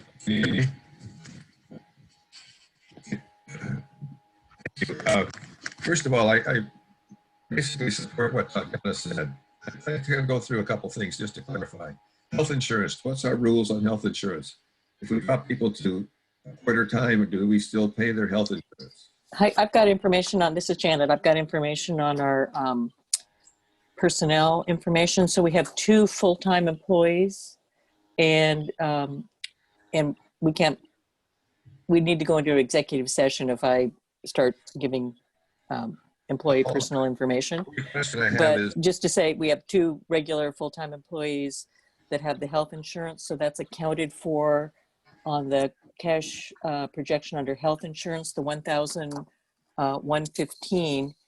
Our policy is that in order to receive health insurance as a benefit, an employee needs to work 36 hours a week. If we reduce people down below that, I would suggest that we want to keep people's health insurance in place for those employees, so that we would need to maybe change our board policy and reduce the number of hours to be considered full-time on an emergency basis, because otherwise we'll leave people without health insurance. that was the point I was trying to make. Does that answer your question, Don? Yes, that was the point I was trying to make. So let me Right. go through. From my experience in running troubled companies, there's a number of things we can do here. Talk to the lawyer and try to spring out his payments and offer to pay interest. Move a lot of that to January, February, March. The bills that are due in December, basically don't pay them unless you really have to. And it might destroy our credit for a couple of days, but we're survival mode here. We're not, trying to stay, a stellar organization when you're in survival mode. All of these things could be deferred for a month or even 2, because a lot of people are experiencing that, and that it's not going to be a strange thing for them. And so move a lot of those funds that basically are shut in December. I think this is a political game partially that's being played right now with downtown. We may have an entirely different council if we're successful in our lobbying efforts. I think we'll have a different set of people looking at this with a lot different perspective of what's important and what isn't. And therefore, I think it's really important that we plan to be able to survive through January with our staff intact, with the health insurance paid, and much unemployment relative to pay as we can figure out. Congress may come through with a new bill. If they do, we can come back and revisit this. But at this point, I'm going to go with a very severe reduction in force, defer payment of bills, do not pay any rent from today forward, and really tighten down the hatches, and then move all these funds like the legal audit, push them out. Attorneys are used to not being paid on time as long as they really think they're going to get paid. I was a consultant. I didn't get paid all the time. That's the kind of life they live. There's a lot All of right. things to do. Thank you, Don. I appreciate that. Bruce, I can see your hand is up. What would you like to share? Bruce? Okay, I couldn't unmute myself. I got a quick question. This legal and audit on line 92, is that what we're going to pay the lawyer for his work with this, working with the city? Is that what that means? Can I speak to that? Yes. What the board did last month, I think you were part of that, Bruce, is we approved paying the lawyer up to $15,000 for his work on our behalf with the city. Now, I will say that I checked with him 2 days ago. He has spent about 5,000 of that 15,000. So we have another 10,000 that he can use going forward in the audit and the work in September. So he's only spent $5,000. Okay. The audit money was, there was a couple of days when the Finance Committee was considering maybe asking the board to pay for an audit so we could speed up the audit itself so that we could get ourselves back on the city agenda for funding, because I do think that once we get on the agenda, we're likely to be refunded. But we were looking at maybe doing an audit, and we threw a number in there in case we had to do it. So that's what it is. It's not something that we've acted on, and that's because Suk has let people know that she's close to retaining an auditor, so we don't have to go out and hire an auditor to do the work for us. So that might be some money that's available that we don't spend. Is that correct? Right, that's correct. Okay, thank you. That's exactly right. Yeah. Okay, let's see. Patty, you're next. I view this as a short-term look. I think in terms of what we're doing, I think really two things here. One is this is a COVID, whatever you call it, emergency plan, short-term look. And then the second piece is strategically, we need to think long-term. And right now, in my opinion, I would not lay off staff. I would do the 75% reduction, you know, this last option. Give out those grants because that's what we're in the business for. Otherwise, we're just shutting down our operations. And in terms of short term, there it looks like 3 months we've got the money to handle it. During that 3 months, that's what a board does. A board pulls together, develops short-term planning, strategic planning, and actually says what can we do? Each of us board members, what can we contribute? What can our neighborhoods contribute? What projects, how can we do this? I've been out there looking for grants actually that we might be able to consider. Now the problem with grants are, you know, they have their own grant cycle, July and December, and they're not quick to come. But there are ways that if we as board members, each of us, say, hey, look, go back to our neighborhoods. You know, this is crunch time. This is play all full out. And let's see what we can do to raise that money right now without, we've got 3 months, good 3 months to take a look at it. And if we're not doing anything, I mean, if we don't as a board do anything, we can then say, okay, folks, we got to go to the real desperado plan or something like that. So in my opinion, we would be foolish to cut down our services, particularly in these CEAP, because those are really what we're all about. I've read through all of these grants. This is helping our neighborhood. Okay, that's my 2 cents. Thank you. All right, we have Kim Silverman hasn't had a chance to speak to this. Go ahead, Kim. Do we have any reason to believe that these employees will actually stick around? I mean, I kind of want to know how they to that best. Well, so, I've held individual conversations with folks. I think that they understand the 25% reduction, but I have to say at 50%, that's going to cut deep. So we do take a risk. No one has said anything, but they're continuing to stay and to hold fast, but you know, they have to start looking. So 50% is really harsh. And they're not particularly well paid and their benefits aren't great to begin with. We lose them is my guess. Yeah. Right. Well, the truth is, speak for them to wait say a minute. that. Wait till I call on you. Are you finished, Kim? You finished asking your question? Okay, Tony, I can see you haven't asked a question yet. Go ahead. Well, I'm really with Kim. 50% we're cutting to the bone. We can't expect people to do that. 75% is even rough. However, my wife was one of the people with the school district who got furloughed 25%, and there was a workforce something from unemployment that made up for that. Does anybody have experience or knowledge of that? And if we did the 75%, would we be able to assist the employees in getting that? Actually, we haven't done that research yet. Sylvia's been in touch with our HR attorney to ask about insurance and those kinds of things, but we haven't done the research to find out whether we can supplement an income, a payroll of 75%, Tony. We haven't. It didn't look like it from unemployment. Everything that you take in when you're on unemployment takes off from your check. I didn't see it there, Tony, but I'm a little confused. If you lay them off and hire them back for 1 week, they will make more money than they're making now. Okay, Tatiana, you're actually next on the list. Want to make your comment? Okay. Yeah, okay. well, I'd like to explore. Go ahead, Tony, finish up. Just that as another option, because it was a separate program than unemployment. It was if you furlough staff 25%, that this was a program to make up for that. And that's what Portland Public Schools had done. So I know it's something that can happen. It's talking about the PUA, the Pandemic Unemployment Assistance Program.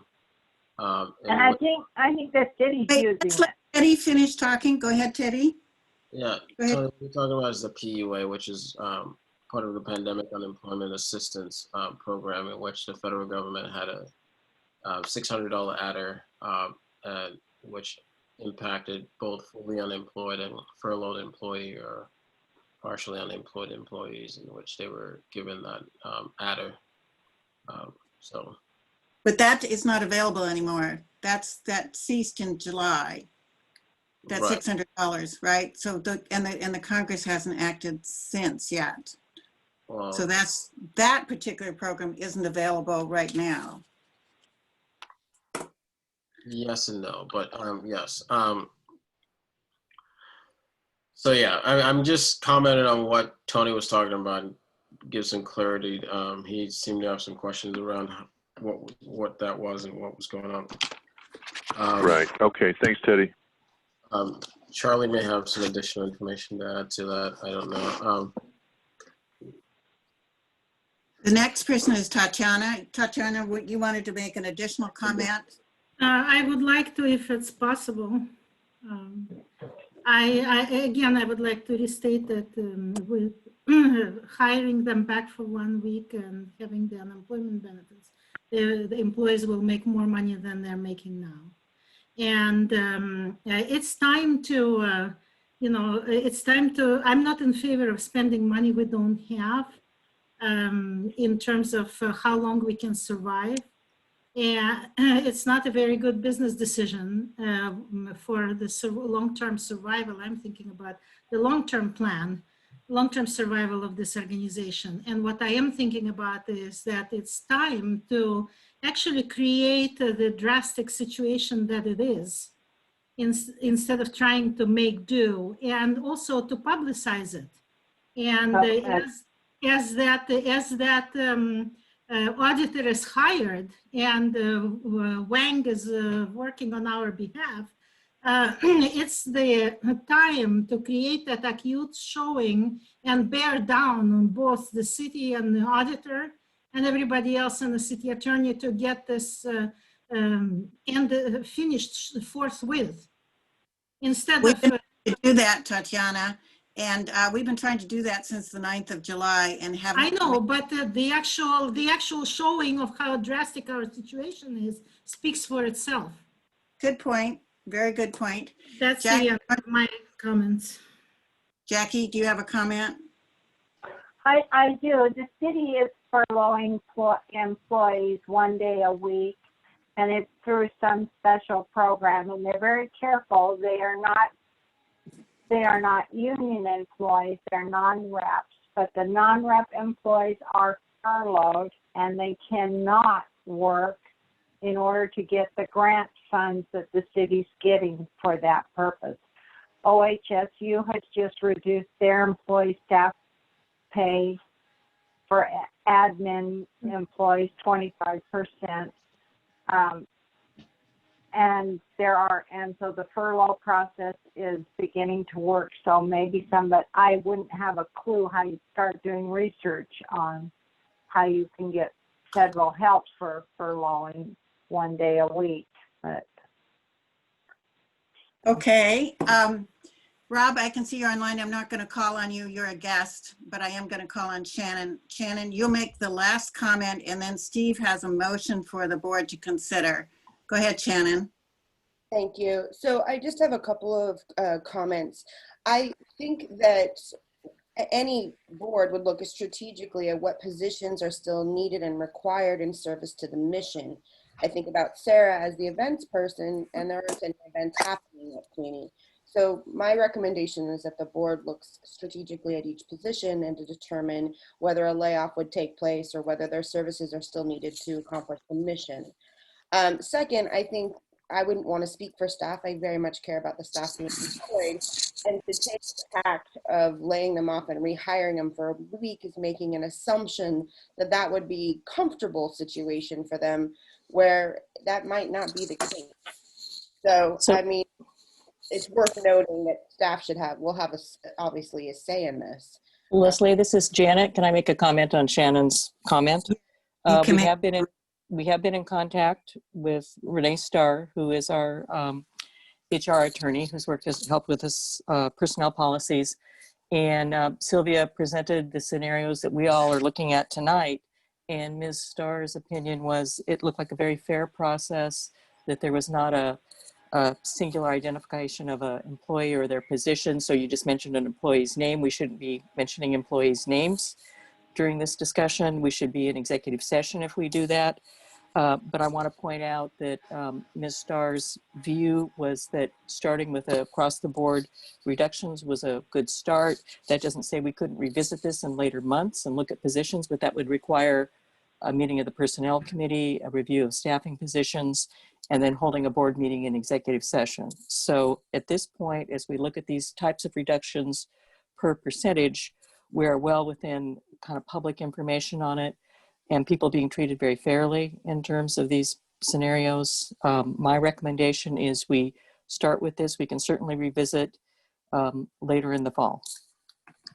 And Janet's our personnel chair, and we have several very excellent people on the personnel committee that can work on this, work on some ideas for listening to staff input and listening to what our strategic goals are.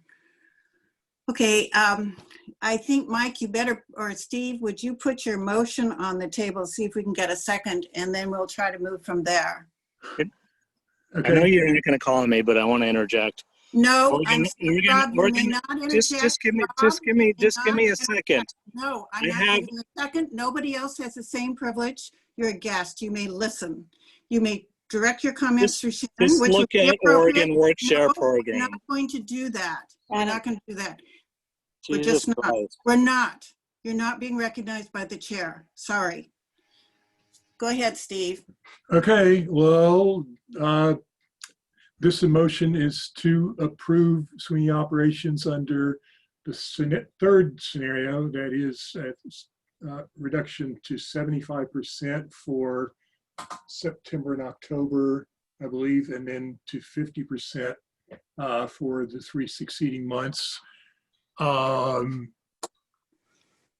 Until we get civic life funding or substantial funding from another source.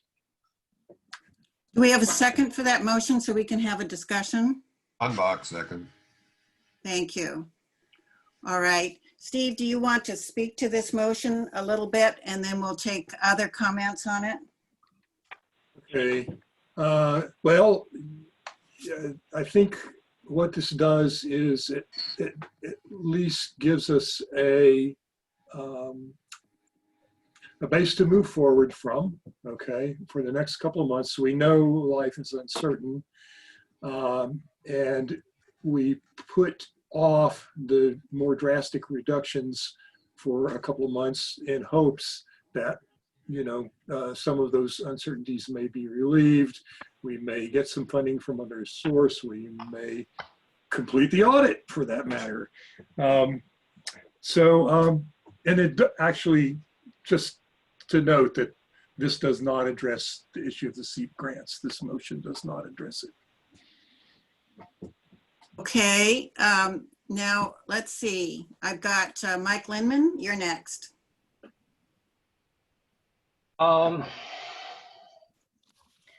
I think regardless we vote on tonight, I think this has to be revisited every month, because I think that this is a moving target.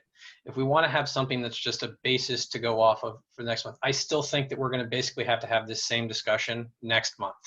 I think just putting it off for a couple months is not great. I think we're going to have to do this every month until we know exactly where we're at. Along with that, I understand that the SEEP grants are kind of one of the things that we're about, and I agree with that. And I'm not saying that we cancel them altogether, but I don't think it's fiscally responsible of us to give them out at this time. I think that this needs to be postponed until there is the completion of the audit. And so if anything, I would like to amend Steve's motion to remove the SEEP grants from September to a to be determined date in the future. All right, so we have an amendment to eliminate the SEEP grants to another board meeting. I second that motion. Okay, thank you, Jackie. So we have a second for the motion.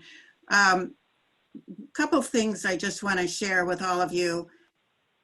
One of the reasons the executive committee came to making the recommendation on this third scenario is it gives a certain amount of certainty to employees. We have to give them notice of reducing their hours and their payroll, and you can't just do that from time to time. So if this group agreed that this looked like the right way to start, we could change it again next month if we need to. But remember, we have employees that need a certain amount of certainty, and that's part of the reason that we suggested this. And I don't disagree with Mike that we couldn't visit this every month, and in between now and the next meeting, the Personnel Committee can meet and work on what options are available along those lines as well. So let's see, Jackie, go ahead.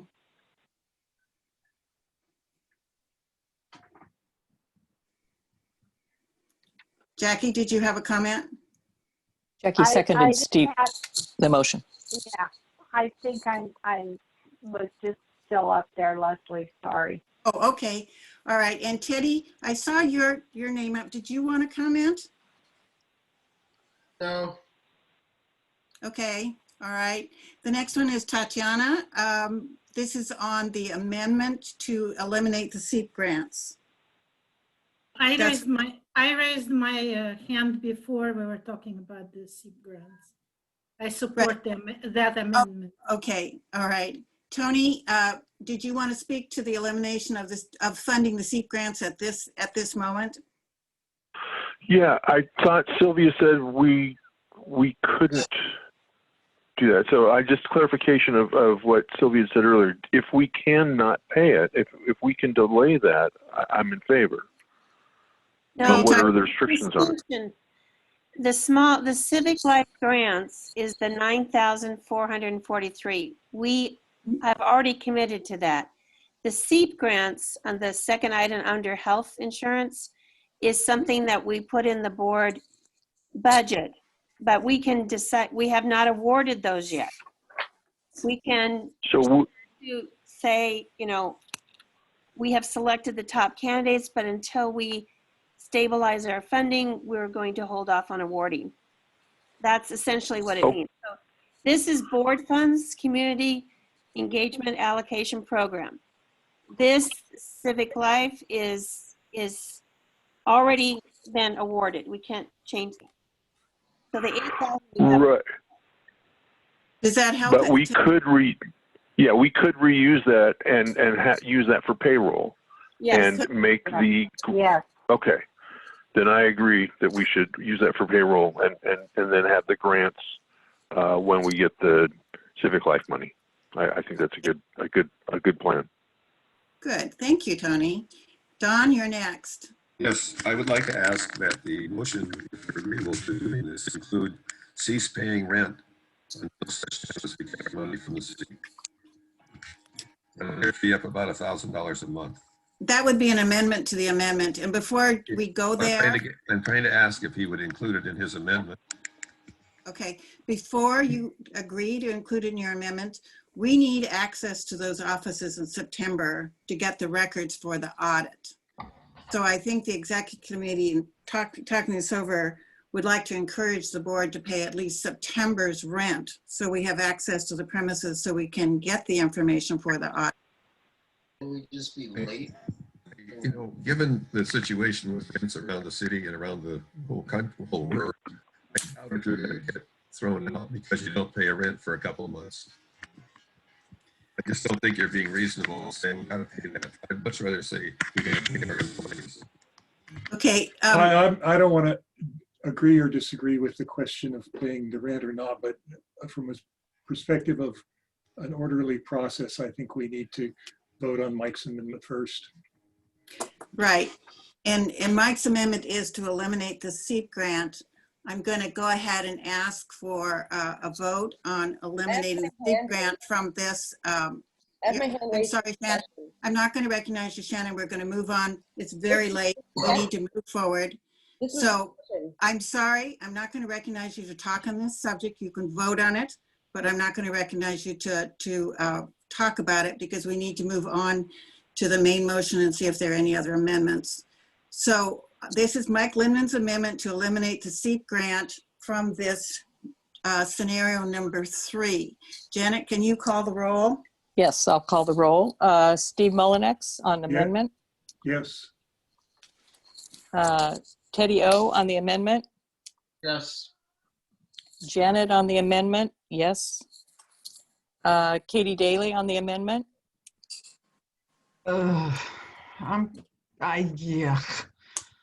just don't think I have enough information to vote on anything, so I'm going to vote no. Okay. Bruce Kester. Is this a postponement or elimination? This is to amend. This is I propose this is a postponement, that this is not, like, I'm not saying we eliminate the SEEP program altogether. I'm saying is that for the time being, to a date to be determined later. Okay, I'm in favor of it. Yeah, thank you for that clarification. I'd like to change my vote to a yes. Thank you. Thank you. Becky is off the call. Fran Laird. Yes. Okay. Tony Hansen. Yes. George Branos. George, is he still here? Could we switch off the sheet, Lee? Yes. Yes, that was a yes. Yes. Kendall Kick. Yes. Tatiana. Postponement amendment, Tatiana. Tatiana, your microphone's on. Yeah. I can see that. Yes, I agree. Okay, thank you. Jackie Phillips. Yes.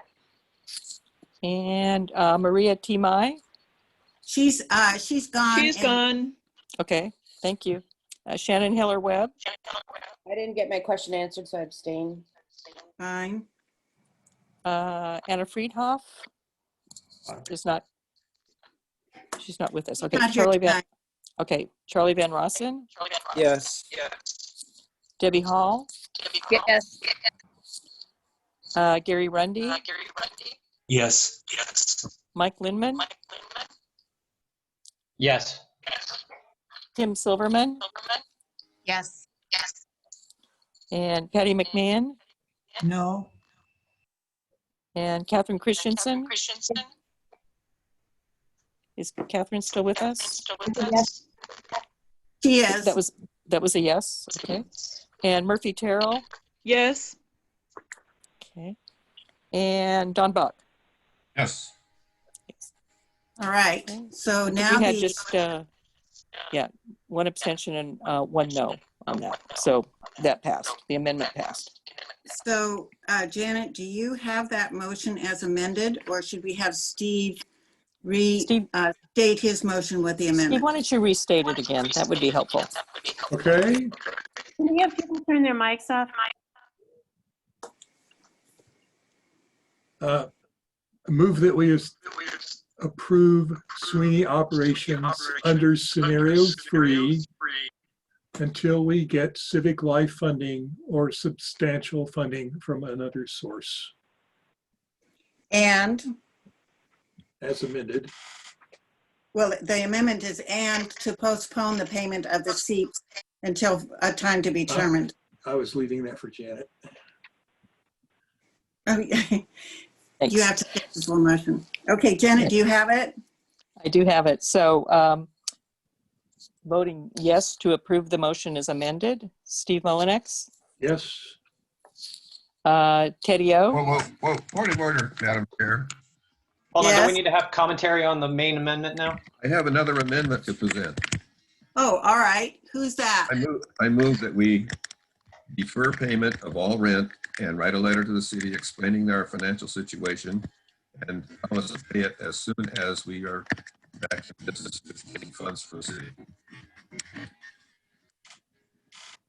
Okay, let me, Janet, did you catch all that? Don's motion was to defer payment on the city's rent for the Multnomah Arts Center and write a letter to the city reflecting our request for the deferral.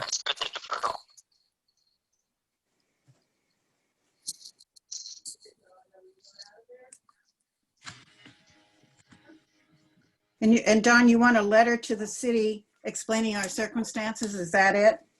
Correct, that way, you know, they can understand. They're big boys.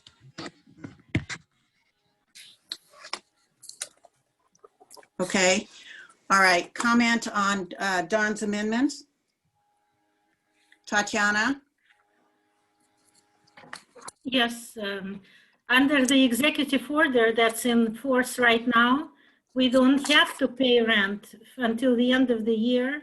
And the city cannot, or the lender, I mean, the landlord cannot prevent us from using the premises. And the landlord also cannot institute proceedings to collect the rent or evict until March or April of next year. Okay, that's good information. You've done this research on that, Tatiana? Yeah, of course. Okay. I have a few clients that this has been happening. Okay, all right. Well, that's new information for the board. Fran, did you want to talk or not? I saw your hand up. No, okay.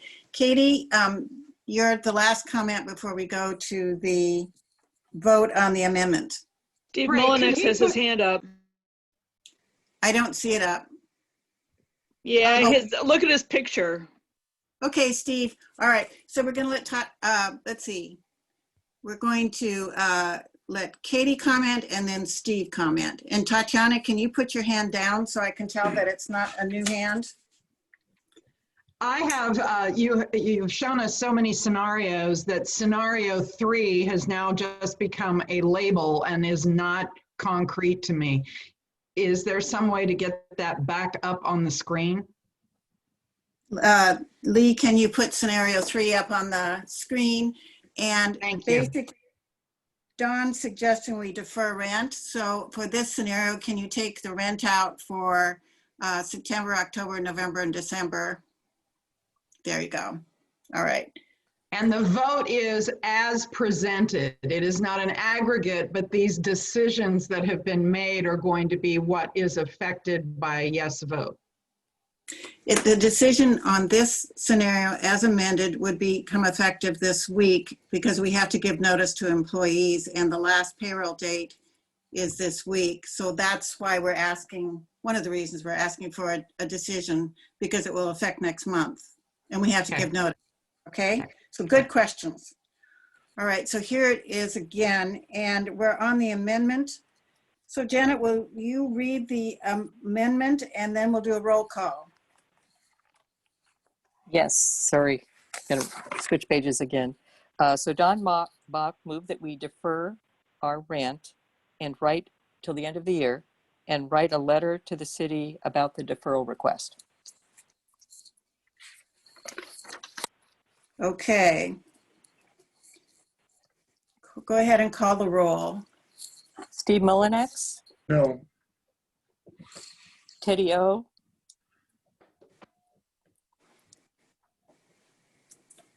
Teddy, are you with us?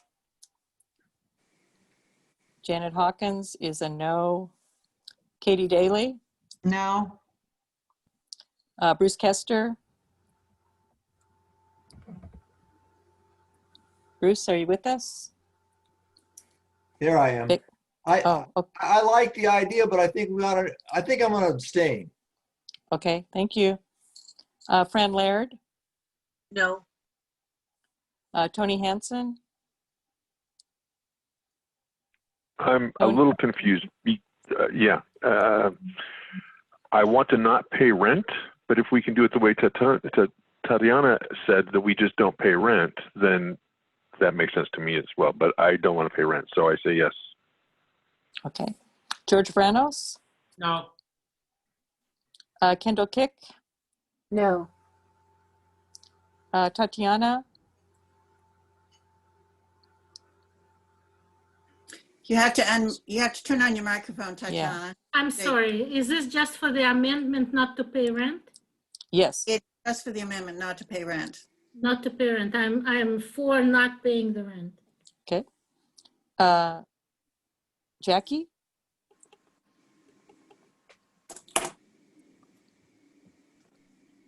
Jackie, are you with us? I don't. Does anyone see her? But I don't think I don't she's see her. lately, but she's Okay. not here at the moment. Okay. And Maria Timai has left as well. Right. Shannon Hiller Webb. I support paying our partner Parks. No. And Charlie Van Rossen. No. Meaning don't pay rent. Okay, gotcha. And Debbie Hall.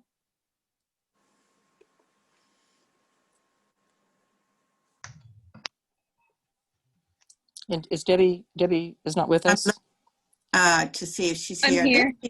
Okay, I'm sorry. Debbie, are you voting not to pay rent or to continue to pay rent? Continue. No, the motion is to not pay rent. Yeah, the motion is not to pay rent. So I want to back up. So if you want us to continue, vote no on the amendment. Do you agree, Debbie? So I guess I vote no because I want us to continue. Yes, I want us to continue to pay rent. And Charlie, just to clarify, were you a no as well to not paying rent? Don't do you want to pay rent. So then you're a yes, Charlie. You're a yes. That's correct. Great. Thank you. What time is it tonight? Gary Rundy. Yes. Mike Lindman. Yes. Kim Silverman. Yes. And Patty McMahon. No. And Catherine Christensen. Yes. Is Catherine still with us? Yes. Yes. Okay. Murphy Terrell. Yes, don't pay rent. And Don Buck. Yes. Okay, so this will take a minute to count, folks. Question, Leslie. Do Sam and Diane also have a vote? They do.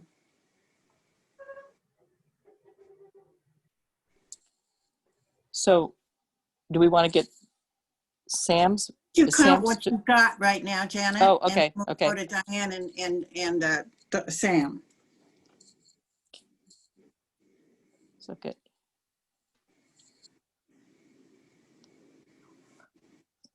I've got 9 yeses, 8 noes, and 1 abstention.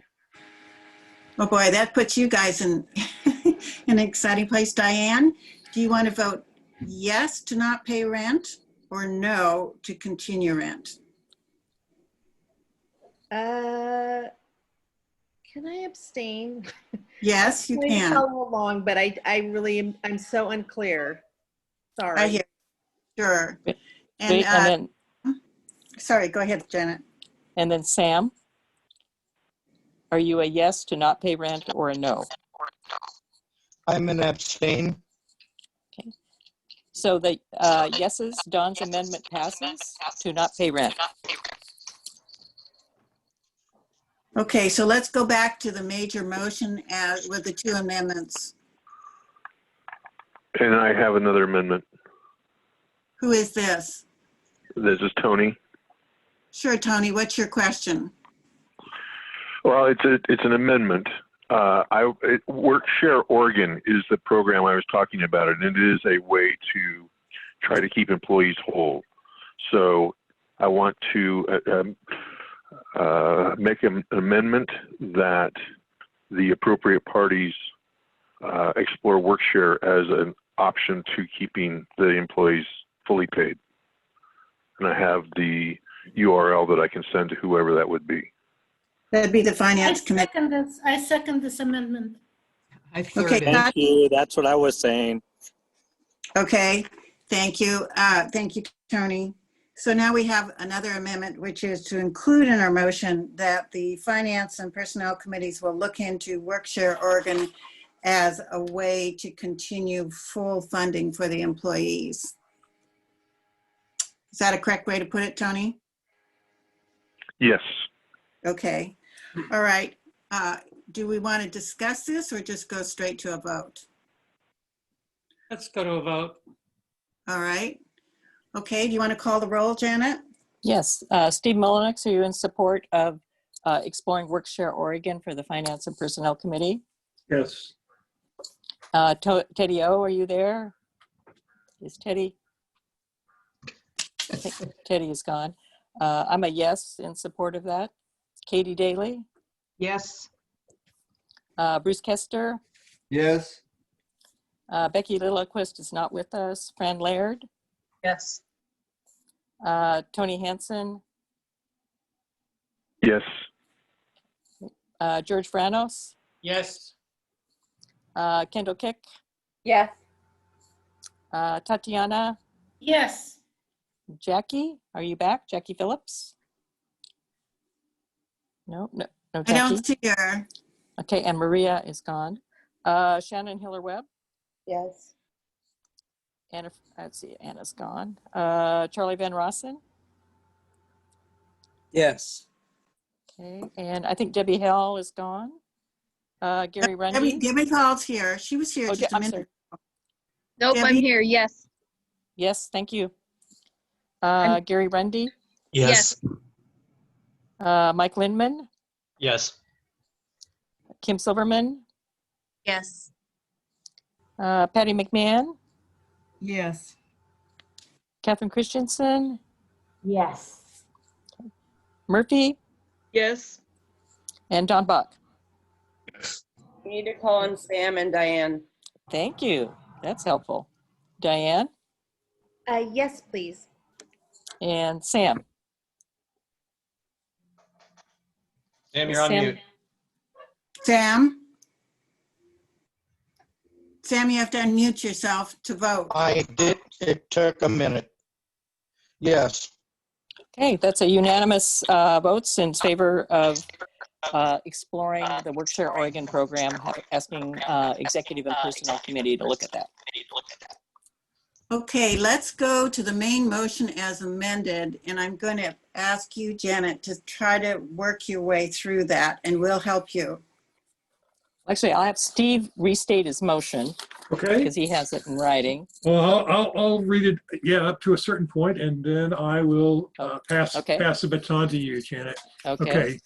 Move we approve SWNI operations under scenario 3 until we either get civic life funding or substantial funding from another source. Take it, Janet. Okay. Motion amended to remove the SEEP funds until a future date. So to postpone that. Motion approved, Don's amendment to not pay rent. That was approved. And final amendment, that was Tony's amendment to look into the Workshare Oregon program by the Finance and Personnel Committees. Okay, I'm going to take 2 more comments and then we're going to vote. I see only one hand up, so Mike Lindman, what would you like to say? My only question is just kind of a point of clarification. Since we did discuss earlier, if we are cutting to 75%, is that going to run us into trouble with the health insurance for our employees? And do we need to have a vote to change those numbers now? I think that Sylvia and Janet have an answer on that. Go ahead. We were going to, we might just want to go ahead and handle this as a separate motion to waive a particular personnel policy. So my recommendation is we go ahead and approve or disapprove the motion at this point, and then we can bring a second motion about a waiver to the personnel policy. And it'll be taken care of because they happen where that. Yes. Okay, so do you want to call the roll, Janet? Yes. So Steve Mullenix? Yes. Teddy is off the call. Janet is a yes. I think he's still on the call. He's just not present. I've got him still showing in. Okay. We'll Go just ahead. wait. Okay. Katie Daly, No. Bruce Kester, Is this the only proposal we're going to vote for? Is that correct? For tonight, we've looked at 3 and we've made a motion for the third scenario with the modifications, the amendments we've been talking about. Okay, I'll vote for it. Okay, Okay. thanks, Bruce. thank you. Fran Laird, Yes. Tony Hansen, Yeah, I don't like it, but yes. George Vranos, Kendall, Yes. Tatiana,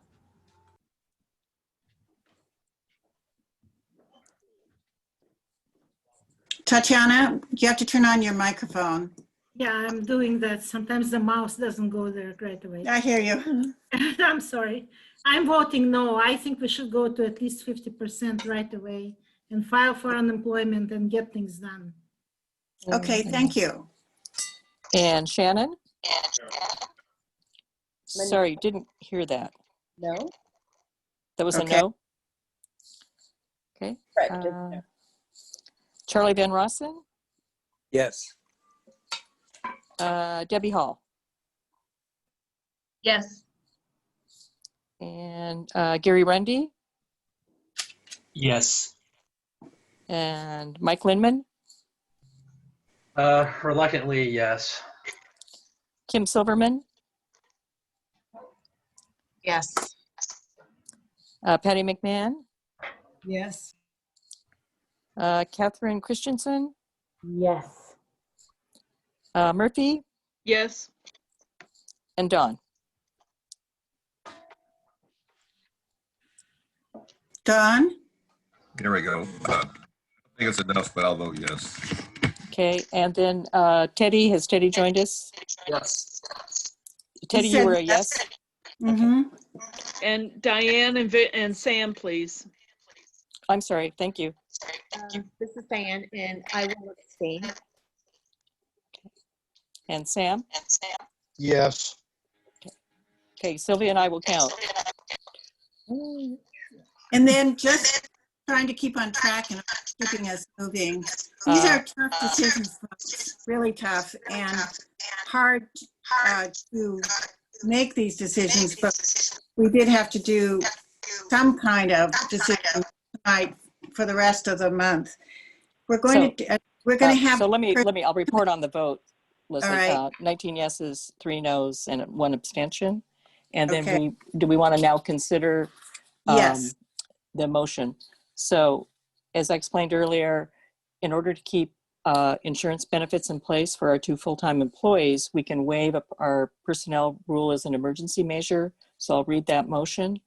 I move that as an emergency measure, SWNI defines a regular full-time employee as someone who is regularly scheduled to work 20 hours per week during the reduction period. This enables SWNI to pay full health insurance costs for our 2 full-time employees for the period stated above. Okay, do I have a second on that motion? Second, And who is that? Was that George. George? Thank you, George. Thank you, George. All right. Comments on this motion. Does everybody understand it? Does anybody need to have better explanation? All right, the only I hand. don't think we need a roll call. I think we can maybe just do this by acclamation. Should we try that? And then. Okay, I see 3 hands to make comments on this motion. Shannon, go ahead and make your motion or your comment. Hi, I just want to clarify, right now we haven't made any decisions about staffing levels or, and so if any of them are at 20 hours or retained at 20 hours, does that now mean they qualify for insurance? No, our part-time people are falling below 20 hours per week. Okay, there's an answer. Patty, you're next. I'm sorry, I don't understand what that. Uh-oh. No, that's fine. Under our current personnel policies, our 2 full-time employees, we define full-time as 36 hours per week. When we move into the scenarios of the 25% reduction and then the 50% reduction, that will drop them below our standard for receiving free health insurance through the program, their health insurance plan. So this would, as an emergency measure, enable us to continue, despite their reduction in hours, continue their health insurance payments. Does that answer your question, Patty? I think so. I think so. Okay, all right. Charlie, go ahead, Charlie. Yeah, when you say continue their health insurance payments, does that mean these people are qualifying under the group plan and we're going to basically pay their COBRA? Not their COBRA, their insurance premium. Their insurance premium. Is their insurance premium what we're paying now? being paid? Yeah, we're SWNI's covering full cost for our 2 employees that are full-time. So it's the 1,115 figure. Okay, so, all right. Okay, so thank you, Charlie. And I can see your hand, Diane. What you need to undo your microphone and ask your question. Oh, I thought I had to get picked first. I just wanted to make sure I understand the rule. What we're trying to do here is make sure these employees are covered with health insurance. And right. If I'm understanding what's going to happen under the current situation is if their hours get cut, then they will no longer meet their requirement to get that. So we're wanting to adjust how we do it in the sense of lowering what that threshold of hours are so that we can still cover their health insurance. Correct. Perfect. Very Okay. good description. Good. Okay, I think just my comment is you know, healthcare is so important and it's something that we're always talking about. So anything that we can do as a group to make sure these people at the bare minimum are getting their healthcare covered, because that would just be awful if somebody got sick and we weren't able to provide something that they had been depending on all along. That's just my 2 cents.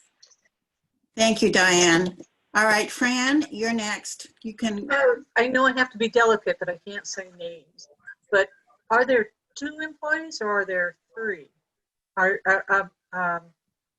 You mean the 3rd employee was transferred over to West with Soil and Water program. That position transferred over to Neighbors West Northwest. So won't be covered under our insurance coverage beginning in September. So this would be for moving forward with our September 2 full-time employees. I guess, does that include our director? Yes. Yes. Thank you. Okay, Mike. Good question, Fran. Thank you. Thank you.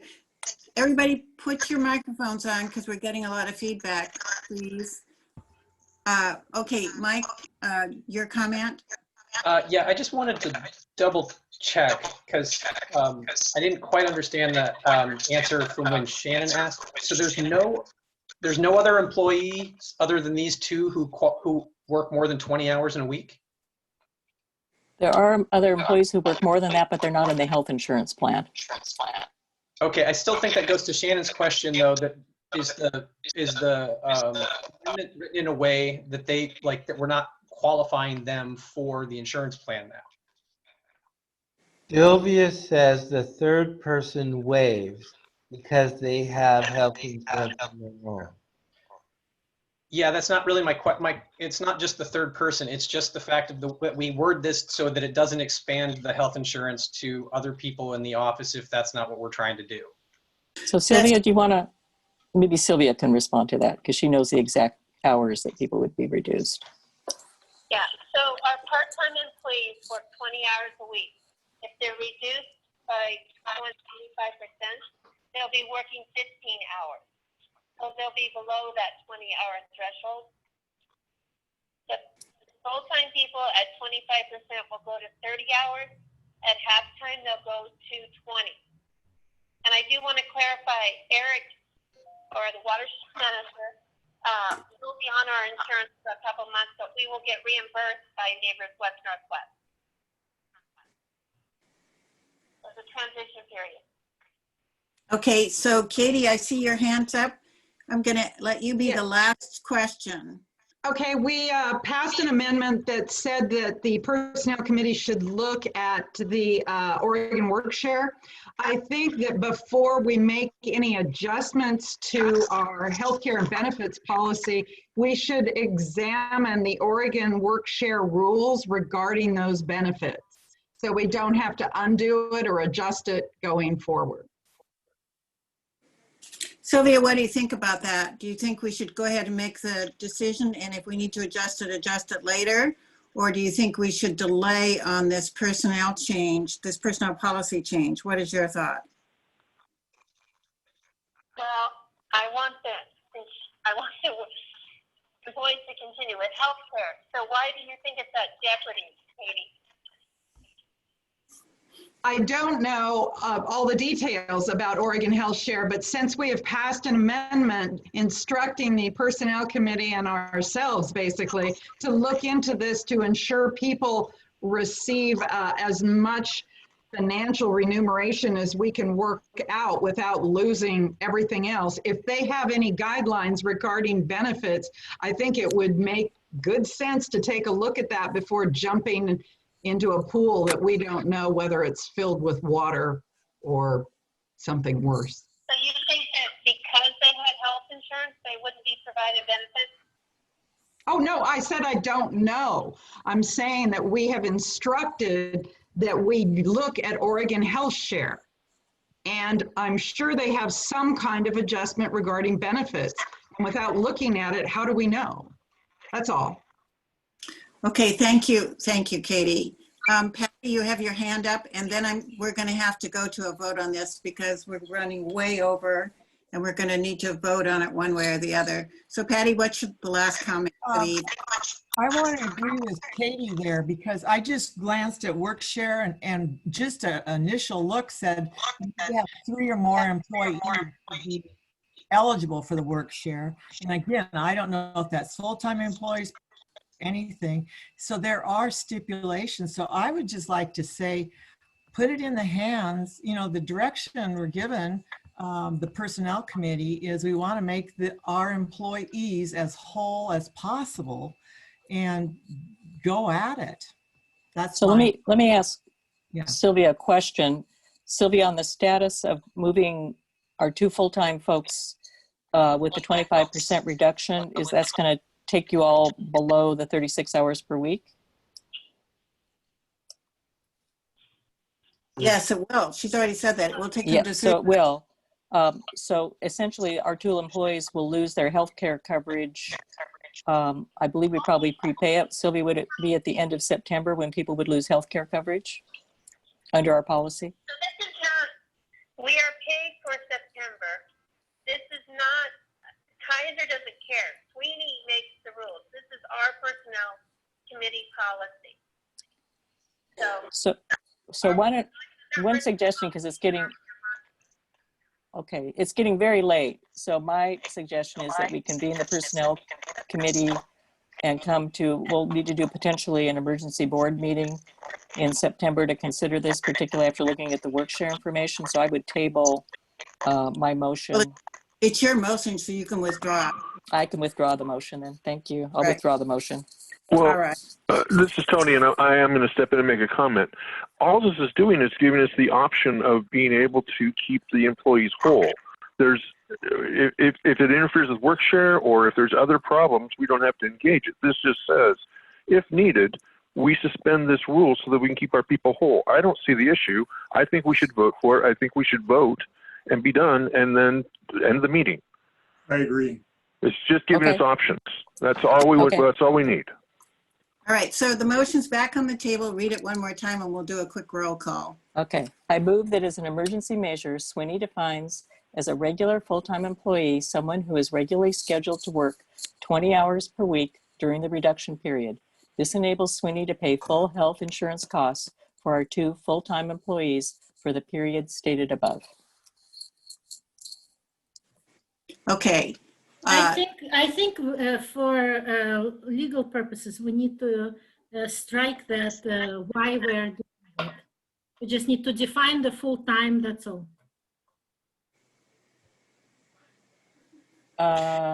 Do you want to accept that as an amendment, Janet, or not? Well, say that again. I'm not sure. I'm not understanding. So it describes why we're defining this full time. So the organization should either have full time or not have full time. It's one definition. Well, that's true. Normally, we would operate with one definition, but this is an emergency measure to do a waiver for this period of financial uncertainty. Yeah, but I don't think that it's going to be acceptable by the insurance policy. Well, it's just our internal policy on payment of the medical insurance premium for these employees for a very... Yeah, but where do you pay that insurance policy? To a company? We pay Kaiser. We pay Kaiser directly. So it's basically our internal policy regarding this as a waiver, an emergency waiver for this period of uncertainty. In that case, I would just say that as during this period of uncertainty, we define our full time as 20 hours. Well, that's what the motion does. Without an explanation, without a qualification. Okay, do you want to accept that as a friendly amendment, or does Tatiana have to make it as a full amendment? No, it's a friendly amendment. So what would you strike, Tatiana? Tell me what you would strike in this. Can you read that again, please? Yes, I move that an emergency measure that SWNI defines a regular full-time employee as someone who is regularly scheduled to work 20 hours per week during the reduction period. Period. This enables... That's it. That's it. Okay, that's a friendly amendment. That's fine. All right, let's move on to the roll call on this. And unfortunately, Janet, you have to read the motion one more time. So we know it knows what I it move is. that as an emergency measure, SWNI defines a regular full-time employee as someone who is regularly scheduled to work 20 hours per week during the reduction period. So the roll, Steve. Yes. Teddy. Come back to Teddy. I'm a yes. Yeah. Teddy? Yes. Yes, thank you. Katie? Yes. Bruce Kester? Yes. Becky's gone. Fran Laird? Yes. Tony Hansen? Yes. George Vranos? Yes. Kendall? Yes. Tatiana? Yes. Jackie? No Jackie? And Maria is gone. Shannon? Yes. And, okay, sorry, Charlie? Yes. And Debbie Hall? Yes. And Gary Rundy? Yes. And Mike Linman?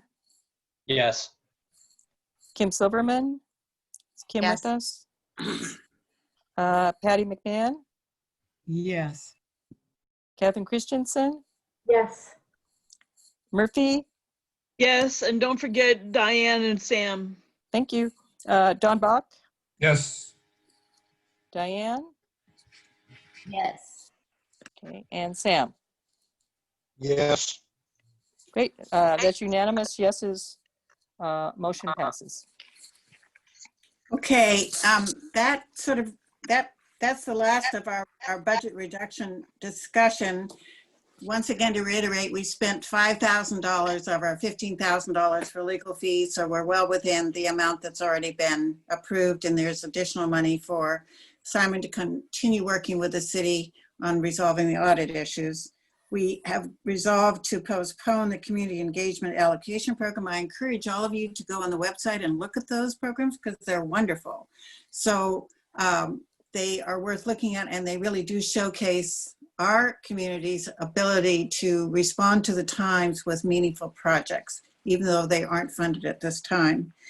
The next thing on the agenda is Sylvia's executive report, but what I'd like to do with the board's approval is switch it and allow land use to bring their motion before the board and do Sylvia's report last. Is that all right with you, Sylvia? I would like to call an order of the business and adjourn the meeting because it is now 10:23. We are losing board members. They're dropping like flies. This is just taking too long. We had 33 to start with, and there's 29 still. And I think we owe the courtesy to our land use committee at least to listen to their motion and see if we want to support it. Gary, are you still here? Leslie, I'm gonna have to check out. Okay, thank you, Teddy. I think we're through the financials. We'll talk to you again soon. Can we have? Gary, Yeah, Gary, can are you we ready still- with your motion? Yes, can Sylvia pull it up on the screen? Oh, hold on. I gotta find it. It's gonna take me a minute. Let's see. Okay, well, Why don't you talk about it while Lee's looking for it? yes, last month's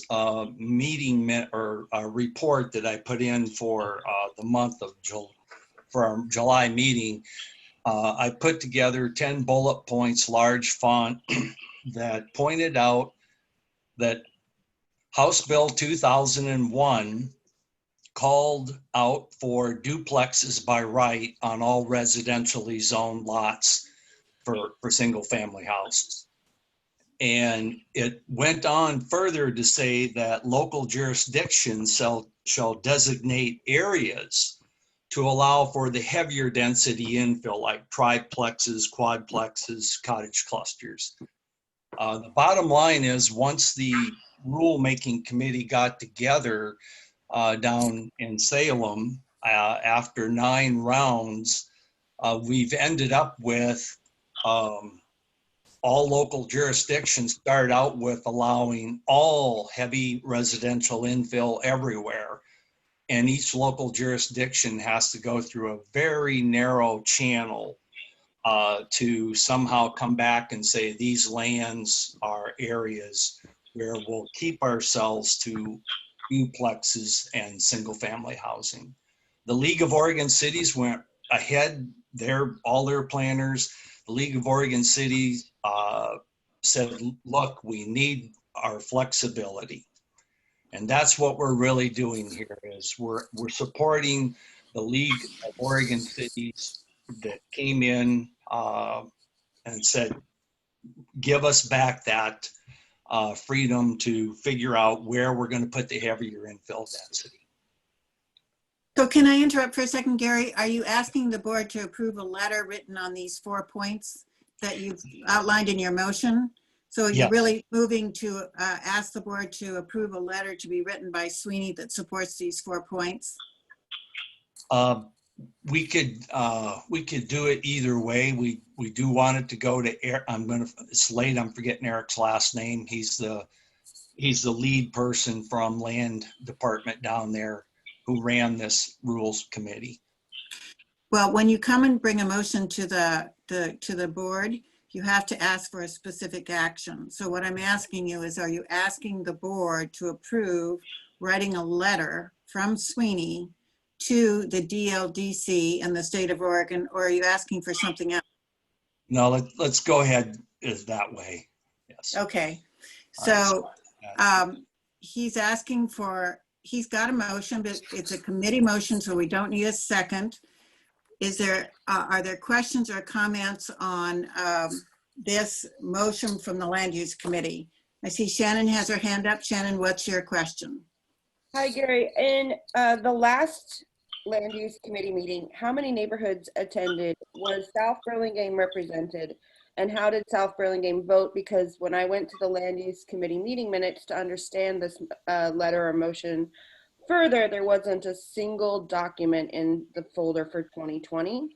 And so I have no idea how my neighborhood association supported this. I don't think your neighborhood association has ever sent somebody to the Land Use Committee in all the time that I've been there, which has been the last 2 years. We have a representative. His name is Jake. He is new. Jake is brand new, and he that was his very first meeting, and he abstained just based on not understanding at all the nature of residential infill and that. And can you tell me how many neighborhood associations were present and supported this? Yeah, so at the last one, going off of memory, was 6, possibly 7. We had one abstention. I'm sorry, we had one vote against. So and 5, that 6, 7 attended, 1 abstention, 1 no. And when might we see those meeting minutes in the 2020 folder? That's something that a staff person I- does, and that's John. And I don't have any idea, but we'll ask him to make sure that he gets them in there. Yep. Okay, Tatiana, you have your hand up. Yes, I just wanted to ask, I thought the infill project, infill program has been approved. What's the Only- point of this? No, we have 2 very, very large geographies that residential infill is not approved. It's our R10s and R20s. They're our okay. biggest, largest lots and Right. represent our most environmentally sensitive canopy natural okay. resource. Okay, fine. So does this letter relate to those? The R10s and R20s? Or? Yeah, what it's saying is we want some rights back here. Our city's planners still have 18 months to 2 years to comply with House Bill 2001. And we want the compliance to be on our terms, local jurisdictions, not have all of it heavily dictated by the land department down in Salem. Okay, Nominated that's the an ruling. answer. Thank you. Bruce, you have a question. Yeah, I just kind of wonder what Gary is saying is when this letter is that you want us to, what exactly you're saying? I guess I don't really understand this. You want to keep from having triplexes and so forth, and they've now stipulated, is that what you're saying? No, we don't want to do that. We simply want to go back to the letter of the law of House Bill 2001 that said local jurisdictions can select areas inside residential zones for the heavier infill, the triplexes and quadplexes. Okay, thank you. Okay, I think we're ready to call the roll on this. Janet, do you want to call? One remaining question before you get going. I have my hand up. Gary, you said that 7 neighborhood associations were in attendance. My question is tacking on to Shannon's. Was Arnold Creek in attendance?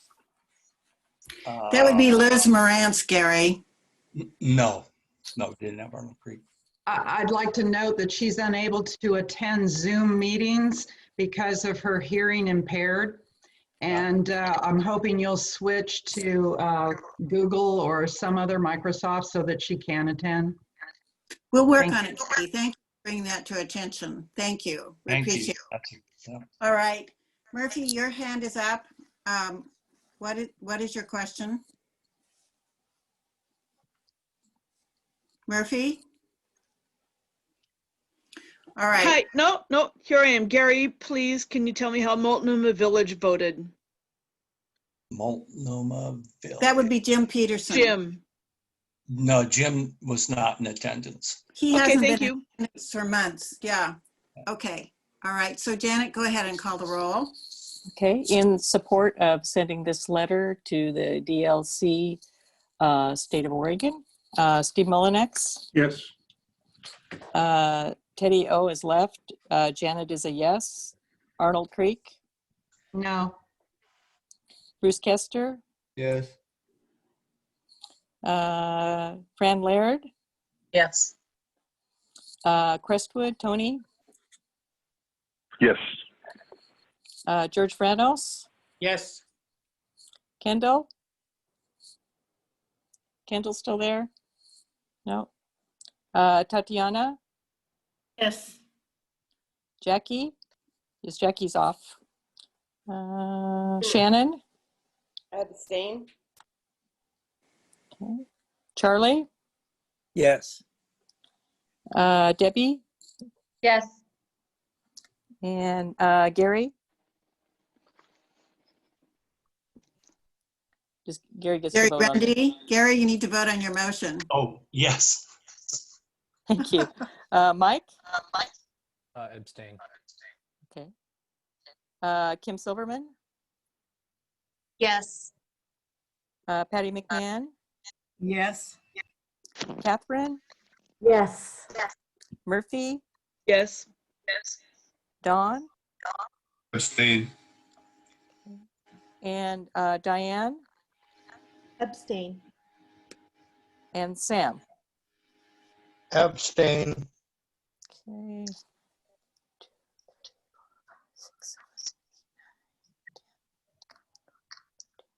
Okay. 14 yeses and 5 abstentions. All right, the motion passes. And one no, Janet. I'm sorry. Katie, I'm sorry. Katie, 1 no. Thank you. Okay, so we have the vote counted. Thank you. We have Sylvia's report, and Sylvia, do you think that you could send your report to all the board members tomorrow for them to read and highlight anything that you want highlighted instead of going through it tonight? It's in the file. But people might not go to the file. Do you think you can send your executive report out by email tomorrow? Sure. Okay. All right. I want to thank you all for hanging there. I do think, given the complexity of the things that we're facing, we're going to have to let our committees do a lot of the work and come back to the board and say, this is what we recommend to you, because otherwise we're going to have 3, 5, 6-hour meetings while you guys thrash through things. And we'll try to get those committees to cover as much of the territory as possible to give you reasoned opportunities to vote. But I think we're going to have our personnel committee and our finance committee work really hard to give you more detailed information for votes in the coming months. I appreciate all the time you've spent tonight. And do I have a motion to adjourn? Yes, so moved. Yes. Okay, George is moving to adjourn. Who's the second? Second, Murphy. Second. All right. All in Call the favor? roll. Aye. Aye. Aye. Any opposed? Okay. I really think we need a So roll much. call. Thank you very much. And Losing my we'll voice. keep I think we're done. Yeah, we'll keep you posted as things develop, either through myself or Sylvia. And thank you very much for coming and being part of this evening.